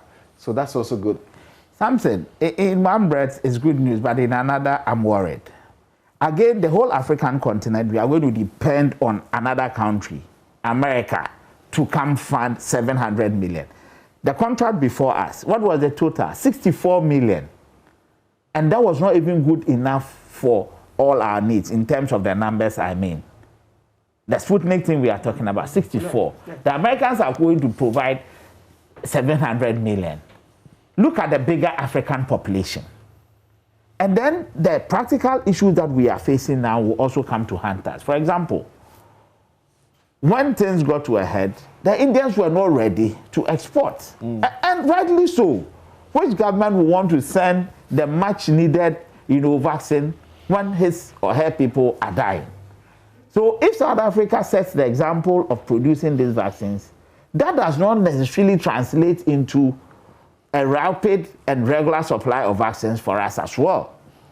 It is just that we have not put our house in order. Look, ECOWAS as a group by now should have been able to have at least one plan sitting in the community, funded by probably the ECOWAS states, that can produce these things. We have the human resource.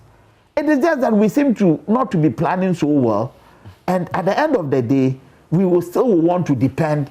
The over-reliance on others, I think, is one problem that we need to ensure we resolve ASAP. Because COVID doesn't seem to be something that is going to end now. Beyond that, there are other things that could also happen. Right. We need to put our house in order. Yes, Dr. Osu, we've been waiting and waiting. We've been told about deadlines postponed over and again.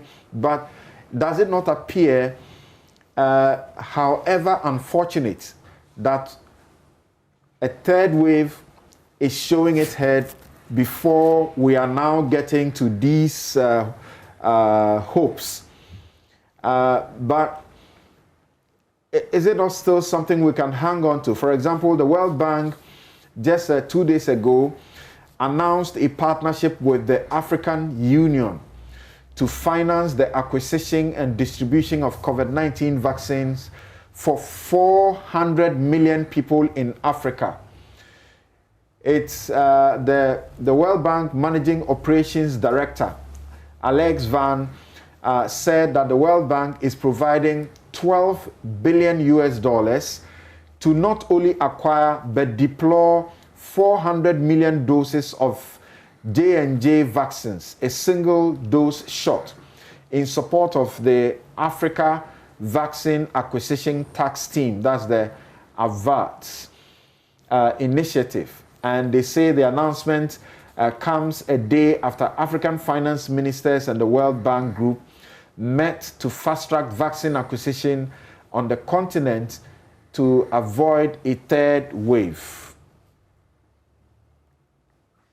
Well, something for a number of, I think even now we have over 20 African countries which are currently in the third waves, a number of them. And if you look at the deaths across Africa, most of these are occurring in those countries: Uganda, Kenya, and part of around South Africa, Namibia, and its colleagues within Central Africa. They are also reporting cases. Yeah, some have actually gone into lockdown. It is good, and we always, yes. So we just will have to hope that these vaccines coming for us to be able to protect the ordinary populace. But for me, the key thing is about resourcing our scientists and then establishing vaccination production centers in country. And this is what I think we will have to focus on. I know government has started this and engaged some universities, including Kenya University and then Legon, University of Health and Allied Health Sciences, to put together some document and to put together resources that will enable us to proceed on this path. We've had a number of these promises over the time. And now I'm also aware that even for the Western countries, people are looking at taking a third dose. I mean, this is likely to become like the influenza virus, which will constantly mutate. And every time it mutates, you will need an upgraded version of the vaccine to be able to help you get some long-lasting immunity. So don't be surprised that even if these vaccines become available and antibody tests show that immunity is waning for those who have received their 2 doses, they may be rechanneled back to those countries to enable them to be protected. So it's not that simple. But then if you have your own in-country resources and you are able to produce and manufacture for your own people, this will be a sure way of promising your people that, yes, you are going to get 20 million and you know definitely that it will come. So I think we just will have to, embrace this as good news for us. But I will also wish that most of this funding should be channeled to countries to enable them resource and to build centers of excellence for vaccine production. Just using the money to procure vaccines across different parts of the country within this phase of the pandemic. When this goes away, what else? We've been through Ebola in Africa, Liberia, Guinea, Sierra Leone, which caused about 11,000 deaths. It took quite a number of some months and years for us to get vaccines for these countries, which has almost, cut off this Ebola for places like Guinea and Liberia. Now we have coronavirus, and you can be sure that in the next 5 to 10 years, we are likely to have another possibly zoonotic virus that may have a high level of virulence than this. If we don't begin to look locally within our own resources and to have something that will protect us and help us deal with these emerging trends of viruses, I think we're going to find it very difficult. So I'll be happy we get these vaccines, but my wish and hope is that these partners will rather resource our own universities and our own research centers and give them that lifting. I mean, give them that kind of leverage for them to engage in the core science of vaccine production and to also be able to get money to go from the basic science to the deployment of vaccines and get this across. That is where I think we should focus on as a country and get people to help us to deal with. Thank you so very much. Dr. Michael Owusu, virologist, Kumasi Center for Collaborative Research into Tropical Medicine, KCCR. Say hi to Dr. Mwesi for us. Thank you all for helping educate people with the information that is needed so that we can all be alert and protect ourselves. Kwame, do you have a word, a minute? Yes, something. All I would say is I agree entirely with Michael. If you get money and you use the money to buy without investing in your supply chain, you are not achieving anything. So African countries must learn that we need to invest in the supply chain. And investment in the supply chain starts with the scientists, then it starts with the training of the research and development teams. Then you move on to training the pharmaceutical teams and ensuring that you can have ISO-specified production of these vaccines. It's a long chain, but with this money, we can do it. I think we need to start now. There's so much that has happened that tells us that if we don't start, we are hurting ourselves. Thank you very much, Kwame Sapong Esiedu. Dr. Justice Jansen and Martin Pebu will stay with us. They will be joined shortly by Professor Ransford Jampo, Department of Political Science, University of Ghana, who is seeking to be elected as the Secretary of UTAG, University of Ghana, to look at the questions of the President's travel and the cost. You know, Samuel Okudzeto Ablakwa brought the matter up to us and told us about the millions that were going in to fund the President's trip that he made recently in what is supposed to be the most luxurious of presidential or jets, and gave the Finance Minister some 2 weeks notice to come and speak to the matter. He unfortunately didn't do that. Asked for more time. Now it's been a month and the Finance Minister shows up again and points to national security. Where do we go from here? We'll be right back.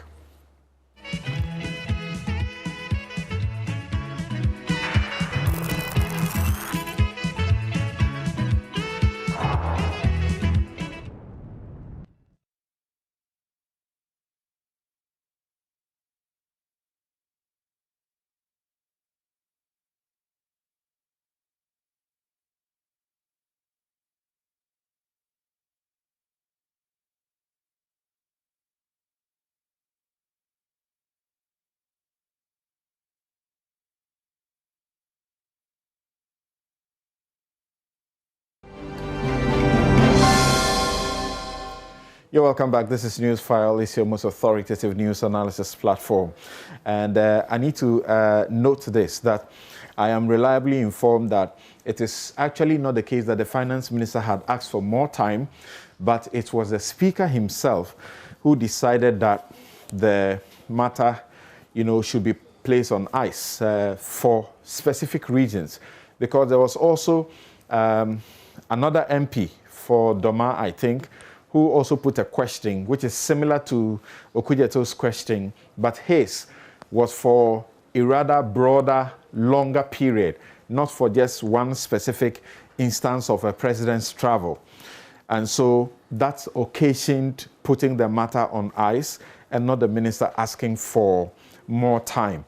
And we will come to why the Minister of Finance is now directing that we should go to the national security for answers on the course. but a couple of your messages. Kwesi Kisiedu says, Ghana needs to develop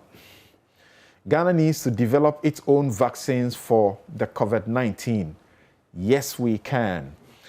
Achim Krachi says the revelations by the panelists about the purchase of vaccines, very sickening. Obolo Tui, is that your name? Says that the health minister has been lying to us under oath. The date the vaccines were brought in and the date the vaccines were given to census officials don't even tally. Kente Plug says, I don't think Kwekwajiman Menu, the health minister, took the decision alone. Why is everybody quiet? Is he the sacrificial lamb? No way. There is more to this than we think. And you introduce yourself as what? A poem I wrote for Ghana. Look, these politicians have been pampered for far too long. The minister should not only resign, he should as well be prosecuted. In fact, some people have been talking about that as well. Tarzan, Dr. Charles Rekubrobe, says that Kwekwajiman Menu is playing pasty fall guy on botched Sputnik deal. Who authorized and established the LC without requisite pre-process and documentation? That's a question he is asking. Yakubu Ibn Chambers says that, in my opinionated view, the health minister is a ceremonial victim of circumstance. There are technical brains within the health ministry that should have known better and acted wisely. The whole saga smacks of setting up the health minister for failure. All right, so those are some of the messages that you sent in. I'll read one last one and then we go to the presidential plane and costs. This is from PK in Elembele. He says, in fact, throughout yesterday, I spent time and resources to compare the performance of MPP current ministers as against that of previous NDC regime. I can confidently say that NDC ministers were 70% better than what Ghana has today in terms of solving our economic problems and building the nation. I don't get the trajectory of your message. In terms of fighting corruption, no, okay, so this has nothing to do with what we are discussing today. So thank you for your message, though. Right. So let's listen to Keno Foriata, Kessel Atoforcing, the minority spokesman on finance, and then Alexander Afenyomakin, the deputy majority leader, on this subject. Mr. Speaker, as I indicated in my response to the question from Honorable Samuel Kujata Blacko, the air travel for the President, including the cost for the advanced team, flight arrangements, security, accommodation, and air tickets, are coordinated operationally between the Office of the Government Machinery and National Security Secretariat. Mr. Speaker, as I stated earlier, the President's domestic and international travels are matters to do with national security. The National Security Minister is best placed to furnish this Honorable House with the details that are needed. So for the Minister to appear before us and refer the matter again to the Minister responsible for national security and the Chief of Staff, we find it unacceptable. We urge our Minister responsible for finance to come back once again to revisit the powers that he has, because he has every power. He's the supervising minister for all financial matters in this country. So it is very unfair for him to have come to Parliament and made a categorical statement that he's not in a position to provide us that information. In fact, the matter is even worse when you decide to look at how GIFMIS operates. The GIFMIS system is so simple. If before they spend on anything, you have to initiate it. The Minister of Finance will have to accept it before a warrant will be issued, and the money before you can even draw down on the money. So I am at a loss for a minister responsible for finance to come before us and say to us that he doesn't know what it is. You know what this means? It is an attempt by the government of the day, the President Akufo-Addo Bawumia government, to hide behind technicalities, to hide their opulence. That is what it is. Yeah. They're only hiding behind technicalities, not to provide information to the people of Ghana. But you see, we are not ending there. My colleague, Honorable Sam Ablakwa, in fact, is going to ask another question, and we expect the Minister for National Security to come and to give us that details. So the matter will not end today, and it will not end tomorrow. It must also be emphasized that all the supplementary questions by Honorable Ablakwa were overruled by Mr. Speaker. Mr. Speaker had the occasion to call him to order. So for him to come out to raise issue that has to do with lack of transparency is neither here nor there. Suffice to state that he himself had provided figures, and he put these figures out there on his social media handle. Where did he get those figures from? If indeed he already has the figures, the cost, then why is he asking the Minister of Finance to provide figures? So there is a whole lot of political mischief. The aim of his press conference is to tarnish the hard-won reputation of the Minister of Finance. It is for political point scoring, and I am saying that if he is minded to know the facts, the opportunity is there for him to file a question to the National Security Minister to come and answer. Right, so you would have followed the story where the president made his Europe tour, and the matters came up with Okudzeto Ablakwa raising issue that the president had done an accumulated flight travel of some 23 hours and is supposed to be doing it at 15,000 an hour. And so the total cost would have come to 345,000, which translates into what he said was a staggering 2.8 million Ghana cedis that had been spent or blown by Akufo-Addo. And he said that was in contrast to the president's rhetoric of sympathy for the people of Ghana. He said, and I quote, "The irony is that President Akufo-Addo engaged in this fantastic extravagance on his way to France to go beg President Emmanuel Macron for debt cancellation. Needless to add that President Macron does not travel in such splendor." Let's begin with Professor Ransford Jampo of the University of Ghana on this matter. What do you make of how seeking to elicit the actual information regarding the cost is panning out in Parliament? Professor Jampo. Hello, good morning, Samson. Yes. Can you hear me? What do you make of the development? Well, I think this is a clear case of a clash, the tightrope that we as a nation must walk to ensure the protection of our right to know without compromising national security interests. I mean, when I heard about this matter, initially my thoughts were that ideally the finance minister should be able to tell us all the story and give us all the figures. And it shouldn't be difficult for him, as I heard KCL Atofos say.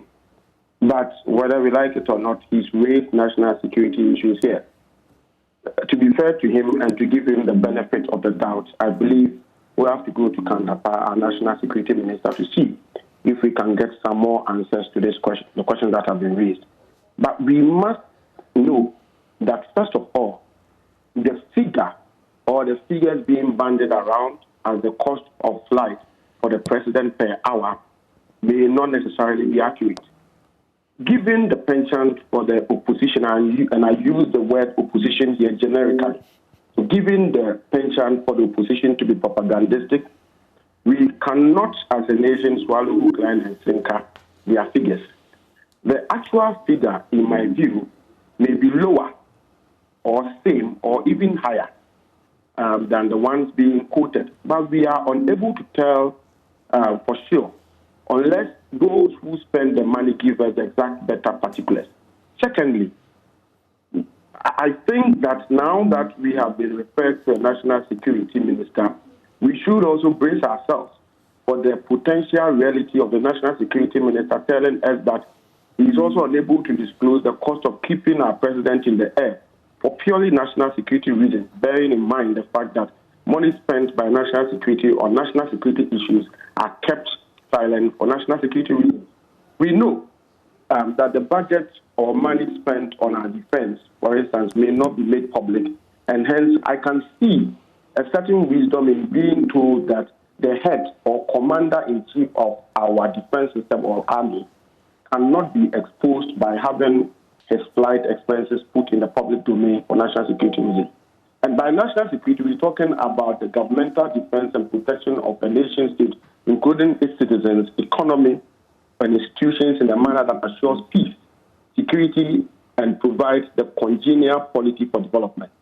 Per this definition, it allows enough room for many things to be done, including shrouding certain things in secrecy. Generally, money spent for national security operations, in my view, are not necessarily quantified and accounted for, like money given to normal governmental institutions. So when it comes to national security, a lot of spendings are done on the quiet, just for the purposes of ensuring the security of the state. And there are things that are paid for, and there are all manner of people who are employed, sometimes even from the opposition, for their seamless role they play towards national security. This may never be disclosed. And as a nation, I think we must decide if national security considerations must transcend the dogmas of transparency and accountability. We must have that kind of discourse and discussions to reach that consensus so that then we can compel the national security minister to fully disclose what he spends his monies on and how much he spends on each item or individual. So until we do this, in my view, anything hidden under the cloak of national security would remain opaque. But now who caused that?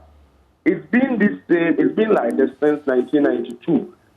We've had presidents hiring chartered flights on missions abroad, and nobody has questioned how much they spent. And so it's been there since 1992 and has been perpetuated by the very political elite, some of whom are today demanding transparency and accountability in handling these things. I think that as a Ghanaian, I am excited that we now have the Right to Information Bill or Act in full force. And I know, Champion, you did a lot of advocacy on this particular act. And so we are all excited that it is in force. And you agree with me that even before the RTI being passed, the 1992 Constitution specifically recognized same right to information under Articles 21 plus 1 and plus 1F. Again, right to information can also be inferred from freedom of expression, thought, conscience, and belief, including academic freedom under Articles 21 plus 1A, and then also B plus 1B, as well as Articles 162 and Articles 165 of the Constitution on freedom and independence of you guys in the media. So we all have the right to know how much it costs the president to fly the chartered jet. However, like all rights, they are limited both by general and specific limitations under the Constitution. Some of the bases for the limitations include for the protection of national security. And you are a lawyer, Samson. Other rights affecting the right to information and national security include Articles 18 plus 2. That talks about privacy rights. So I want to end here because I am almost in the middle of something and you called. So let me end by saying let me ask my first question to you. Before I end. Let me end my submission so that you can pose your question. What I want to say by way of conclusion is that as a nation, we must be able to find the requisite balance between the competing interests of national security and the right to information in the context of promoting and protecting the public's right to know. And I believe that access to information is crucial for the effective promotion of national security. But at the same time, in some critical aspects and respect, national security may be enhanced by limiting access to certain vital information which may harm national security if unbridled exercise of right to information is permitted. Thus, national security is not fundamentally at odds with the rights to information. But in my view, what should be important is that at the end of the day, national security shouldn't be confused with regime security. Now, I've heard you clearly question the figures that the Ablakwa has put out. But when he put the figures out, he tells us that aviation experts have assisted him to come to the cost that he put out. So my question is, will it be fair on your part, in the absence of alternative figures, to seek to question the figures he has put out and without any basis? Well, Samson, you know that the figures of aviation experts are not necessarily the figures or the actual figures that one will have to pay if you want to hire a flight. What happens to negotiations? What happens to discounts? What happens to all those things that you have figures that may be quoted, and aviation experts can give you a rough idea or estimate of how much it is going to cost. But I think that there may be some negotiations and discussions and waivers here and there that may either reduce the cost or, if you like, maintain it. So your basis of questioning it boils down to suspicion and mistrust for opposition, genuineness on the part of opposition. My basis for questioning is that, as I said, opposition generically have always been propagandistic. When they are in opposition, they know all the challenges and they are able to expose all that they are supposed to expose. But the history of the Fourth Republic show that when they get to power, they do things that are contrary to their own positions when they were in opposition. And so the point is, I am concerned. Yes, we have the right to know, and I'm interested. When I saw the Okudjeto's figures, I raised eyebrows and I said, can we spend this money on an aircraft, a flight for the president per hour, when we are yet to extricate ourselves from the quagmires of poverty and underdevelopment? But at the same time, I had to do some more search and checks, and then my own readings that points to the fact that sometimes it isn't the case that everything that the opposition will tell you will be right. And, yes, and they are not going to. I'm sure the National Security Minister will say that you are not going to force me by your figures to disclose how much of that, because we will get to that and test the question of national security. And I'm sure that if we listen to the minister a lot carefully, we would discover that he's not exactly saying that it is national security and therefore will not be disclosed. But he says something to the effect that they have given out money in advance and he is not policing the actual expenditure as in the item by item, how the money is used. It is after it is used that it will come through the gift mix system and he will get to know. However, as to the detailed expenditure, it is national security that coordinates with the presidency for the travels. So I think if we look at it from that perspective, it would have been fair to the finance minister. But my question to you is, you suggest that these people who are raising the questions would have presided over similar situations in the past. And your suggestion is that, therefore, Did you not have the right to ask the questions now? That is simplistic conclusion from your end. I have not said that they don't have the right. It's a question I'm asking you, sir. Well, no, you made a conclusion before posing that question. I have not said they don't have the right to pose that question. And I told you earlier that we all have that right to know. But my issue is for us to find that balance between the right to know and national security. Because national security does a lot of things behind the scenes that are kept on the quiet. And I know that presidential travels over the years since 1992 have been national security concerns, or they have been serious, they have had national security implications. And so national security over the years have taken control over the travel, determining the choice of aircrafts who must fly with the president. And they've done this hand in hand with the Air Force and other relevant ministries. And so the point is, yes, you have the right to question, we have the right to know. But as I said earlier on, we should be able to ensure that the right to know would not also make us throw out certain vital information that may harm national security if our unbridled exercise of our rights to information is permitted. Okay. Thank you very much. Because you said you are off to something, we'll leave you here. Thank you so much for your time. And wish you well in your campaign to be UTAC Secretary. You didn't let me say anything about my campaign. Thank you very much. Have a good day. Now,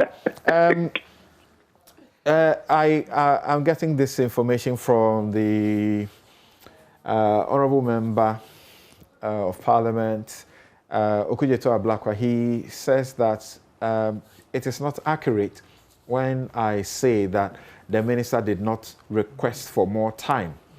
And he says, remember, the minister was scheduled to respond to the question on the 17th of June, as was advertised in the provisional order paper of the 16th of June.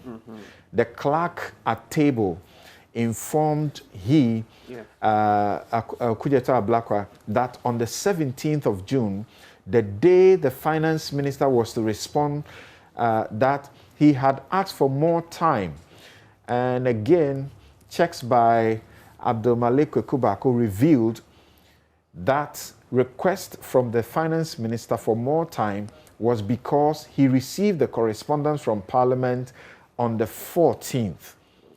So it has been a struggle since, culminating in his memo that he has to do to the Business Committee on the 1st of July, which contained a threat to activate Article 82 of the Constitution to pass a vote of censure on the finance minister.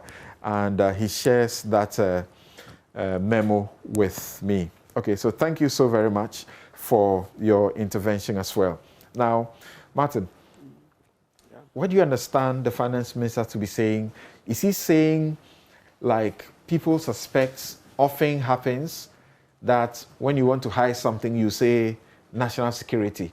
And is it your understanding of the law that national security means non-disclosure of figures, or national security means non-accountability to the people, or that the aspects touching on national security will be about not disclosing the details of the travel? Excellent.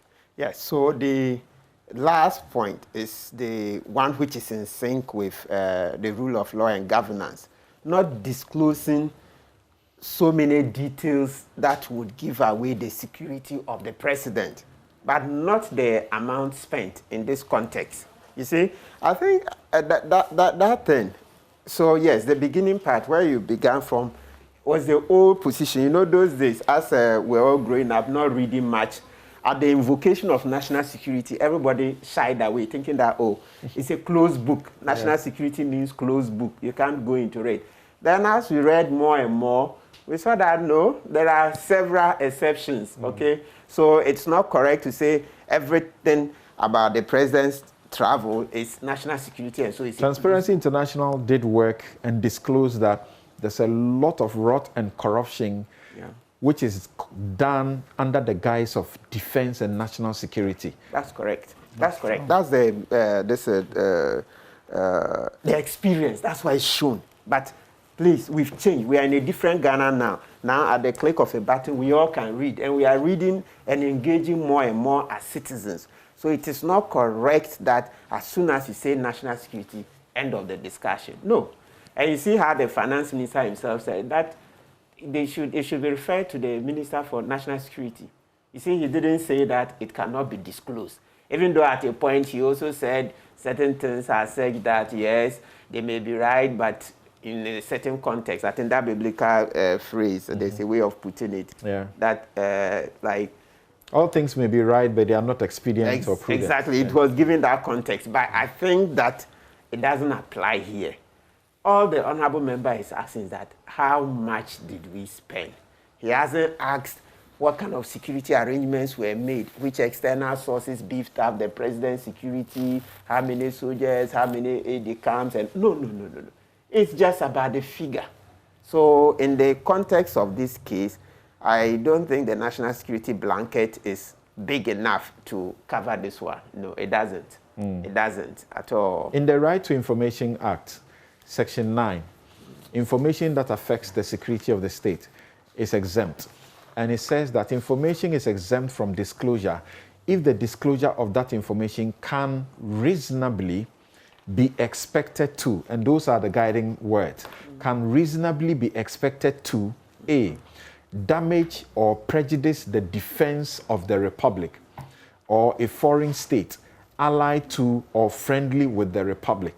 If you disclose the figure, the question you must ask, this is the test you do. If you disclose the figure, how will it reasonably be expected to damage or prejudice the defense of the state?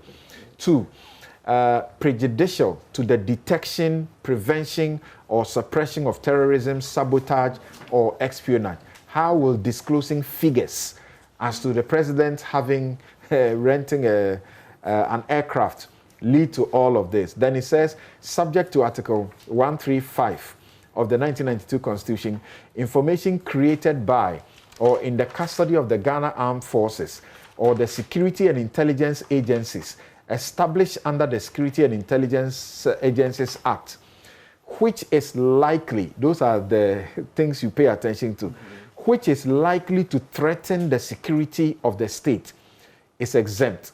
So if the disclosure is likely to threaten the security of the state, it's exempt. The question you ask yourself is, telling the public how much was spent on hiring the aircraft, will it threaten the security of the state? Not at all. I don't see it. No matter how far you try to stretch it, it won't. It doesn't at all. And that reminds me of, there was this Supreme Court case, Moses Sego. The issue of the note verbal. Note verbal, yeah. Yeah, it's, in those days, the Attorney General at the time, the previous administration, went to the Supreme Court, national security concerns, they cannot. The Supreme Court looked at it and said, no, disclose it.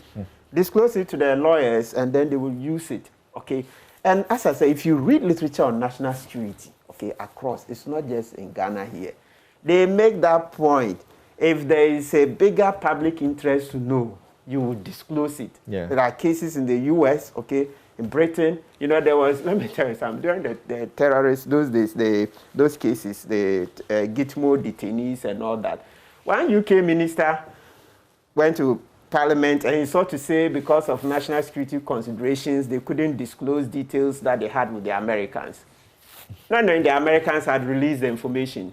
Yes, he came, he was showing a very bad light. It's one of the R versus Mohammed, one of those cases. I have read cases on national security because of, some research I'm doing. So please, this mantra people have been bandying around that at the mention of national security, we should shy. Please, it won't wash anymore. We are doing more research into that area, and so I think we should find bigger reasons or better reasons. If he had said he wants details about how the president's security was arranged in the travel and all that, then that one we say no, because somebody getting those details can use that to, compromise the president's security. But far from it, this one is just about how much was spent. I don't see. And the Right to Information Act, again, when you read it, I'll invite you to always read Section 17. You see, from Section 1 to 16, you see exemptions, all the information that you may not get from the presidency and from various other places. But when it gets to 17, then it poses a test. It's called the harms test. And it's an overriding provision. It says that if the disclosure of the information will serve a greater public interest, weighed against the harm or damage that it may cause, it has to be released. So it may cause some damage, but we weigh it and see which is the greater public interest, and then it will be disclosed. Yes, Dr. Jansen. Samson, I think that the key principles of right to information, transparency and accountability cannot always be overridden by national security concerns. I think that ought to be made clear. Yes. And like Martin was saying, when it comes to national security, the mere mention of national security does not necessarily mean that there shouldn't be any disclosure or accountability at all. Sometimes, even where things are that tight, disclosure can still happen, except that it may be related to time or may be time bound. Yeah. So certain things may be classified and released at certain times. And then if you look or read the jurisprudence around these things, it also tells you that even under those circumstances, some high-ranking officials of state, so for example, leadership of parliament, for example, can have limited access to certain things. So I think that sometimes we shouldn't overflog this principle of national security. But beyond that, I think that the speaker ruled, and for me, it was the right ruling, that having listened to the finance minister and his presentation or argument, he thinks that the right entity, in this sense, to make a definite pronouncement should be the national security minister. And I think what we need to do now is to get him within the shortest possible time. If the question has to be reposed or otherwise, that will be subject to parliamentary procedure. But I think that he has to come quickly and clear the air so that this matter is brought to a close. When all these things started, and I heard Honorable Ablakwa, I heard the Defense Minister, Honorable Nitu, all of them here and there comment, then I just sat back and said, this is Ghana. We've come another full cycle. Yeah. This presidential jet debate or debacle, depending on where you stand, is here to haunt us again. Can't we have definite ways of addressing these things once and for all? I don't think America will ever get to the point where they will be arguing as to what the president should travel on, where we should go, what should be bought, what should not be bought, what we bought is not fit for purpose, the Falcon is old, or by now we should get this right. I mean, look, from President Kufuor's era to date, it's been a long period. And I'm sure these things even started way before President Kufuor's era. But I said Fosak because when he was exiting and some of these things came up, it was a big national issue. Meanwhile, we have experts, security people, aviation experts, the Ghana Armed Forces, specifically the Air Force. They are all there to help direct the situation. And I think after this bit, we should be able to resolve these matters once and for all. But and on have our own specific issue, I think it should be discussed strictly under the terms of what the finance minister said. So the Graphic Online reported, it said that the minister said, in line with the 2021 budget implementation instructions, the ministry did not release any funds to the Chief of Staff, specifically for the President's recent trips to France, Belgium, and South Africa. According to him, the current practice is that the ministry released quarterly funds to the heads of departments, including the Office of Government Machinery, for all the operational activities of the office. And he said, quote, to facilitate the safe coordination of the president's travels, domestic and foreign, the Office of Government Machinery and the National Security work together to achieve this. So he was saying, this is what is done. We're giving them money for the quarter, right? Yes. Is that the understanding? Yeah, that's it. Yes. So if you are coming to me, I will not know the line items, how the expenditure was made. But because national security works with them, they would know. But the minority is saying, when they have spent, there will be a certain warrant through the gift mix process. Yeah. So the finance minister ought to know. Should we have any worries ahead of hearing the national security minister saying, yes, it's national security, so we won't hear you or we won't say anything or something? Something, I get you. You see, when I started, I said, for me, the speaker's ruling was right. Having listened to the arguments or whatever the rendition was from the finance minister, and you have summarized it, the key point is what you just put out. So clearly, per the finance minister's presentation to Parliament, it was so clear that the detail that we are looking for, he might not be seized with those details as at this point. Because like you are saying, the engagement system works, but a lot of things happened around the travel. If he's not seized with all the information, and I don't speak for him, it's possible that... He actually said it. He said when you look through the gift-made system, the way national security writes it, he can't understand. Yes, so if he's not seized with all the information, and clearly there is an identifiable state agency or ministry or department or unit that work closely in hand with the office of the president, I think it is just fair. And for me, it just has to happen ASAP, so that we'll all get to know that, yes, indeed, this is exactly what happened. But if, unfortunately, we are taking on this agenda that it's a national security issue and we cannot disclose it, that is where I think, per the discussions we had earlier, we all seem to have some qualms with that whole approach of lumping everything under national security and basically amounting to something of you denying us our right to information as provided by the law, transparency, accountability, and all the things we keep preaching about. Yeah. And I think these things, we should start getting them right. We should segregate, in quote, the chaff from what the substance is. And let sometimes not muddy the argument.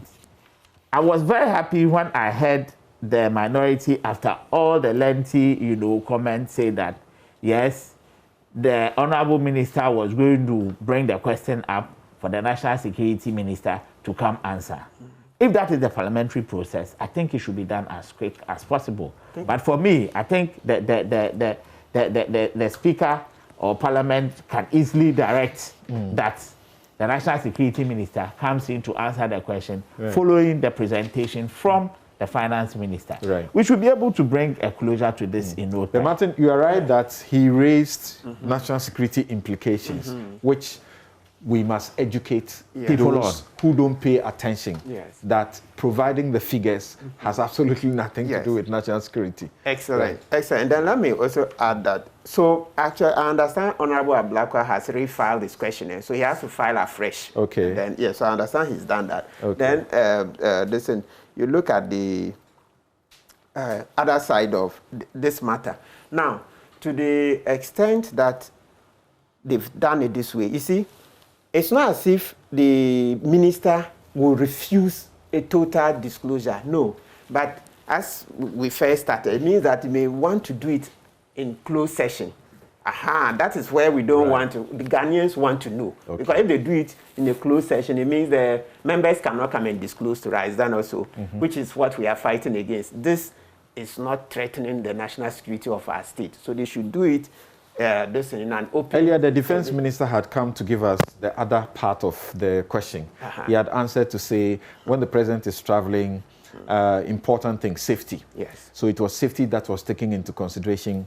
He spoke about the facts of how he was doing this particular travel and that in is it our jet or something? A president cannot even have a shower. Yeah, that's the most important one that we've taken away, right? Yeah, it's created a good sense of humor for Ghanaians that the president wants to shower in the air. Of course, that wasn't the main purpose, but that's it.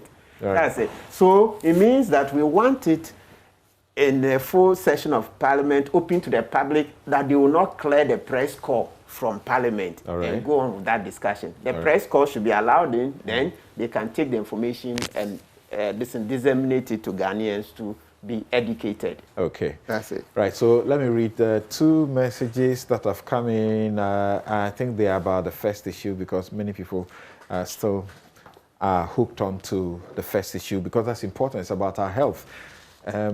This one says, the finance minister agreed to provide LCs, that's letters of credit, for the Sputnik V contract, even though it had not been sent to Parliament for approval. Does this mean Ken Ofori-Atta also could not think straight? Should he also be called upon to resign? Why are we looking at this from the angle of Ajiman Menu alone? It is not fair. And this one says, Dr. Jansen, your criticism is unfair.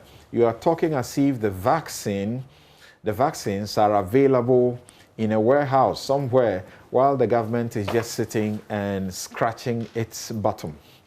The reality is that a few wealthy countries bankrolled and underwrote vaccine development. This involved billions of dollars. They did this without any guarantee that effective vaccines could, in fact, be produced. They did it because they could afford it. Having taken the leap, they have scooped up nearly all the production and are now leveraging them as part of their diplomacy. Let's be realistic. Could Ghana have afforded to do what they did? Would citizens have supported putting billions of dollars into such a lottery, quote unquote? What if nothing had come of the investment? Africans didn't even want to participate in the human clinical trials. In fact, let's keep this in mind. Not all investments in vaccine development have actually led to actual production. Looking back, it's easy to look back from the comfort of July 2021 and articulate what should have been done 20 months earlier. All right, so thank you for those messages. I suppose this is where we should be drawing the curtains on today's program. Thank you very much to my guest. We have had the privilege of these experts and brilliant minds sharing with us throughout the period. But my outfit, as always, is by Habels Couture. Habels Couture. Habels Couture is an in-house tailoring, and they deal with fabrics and accessories as well. You can find them at Adjuringano Gate, East Legon. Adjuringano Gate, East Legon. And you can call them on 0200, that is 0200 841 988. 0200 841 988. Habels Couture. They will give you the very affordable but the best of dresses like I have. My guests have been Dr. Justice Jansen. He's a lawyer and General Secretary of the Ghana Medical Association. Dr. Kwame Sapong-Asiedu, pharmacist and fellow Ghana Center for Democratic Development. Martin Pebu is a lawyer and rights activist. Dr. Michael Owusu, virologist with KCCR in Kumasi. He's also a lecturer at the KNUST. Professor Ransford Jampo is with the Department of Political Science, University of Ghana. Can't thank you enough. So here we are done. Thank you very much. Have a good afternoon.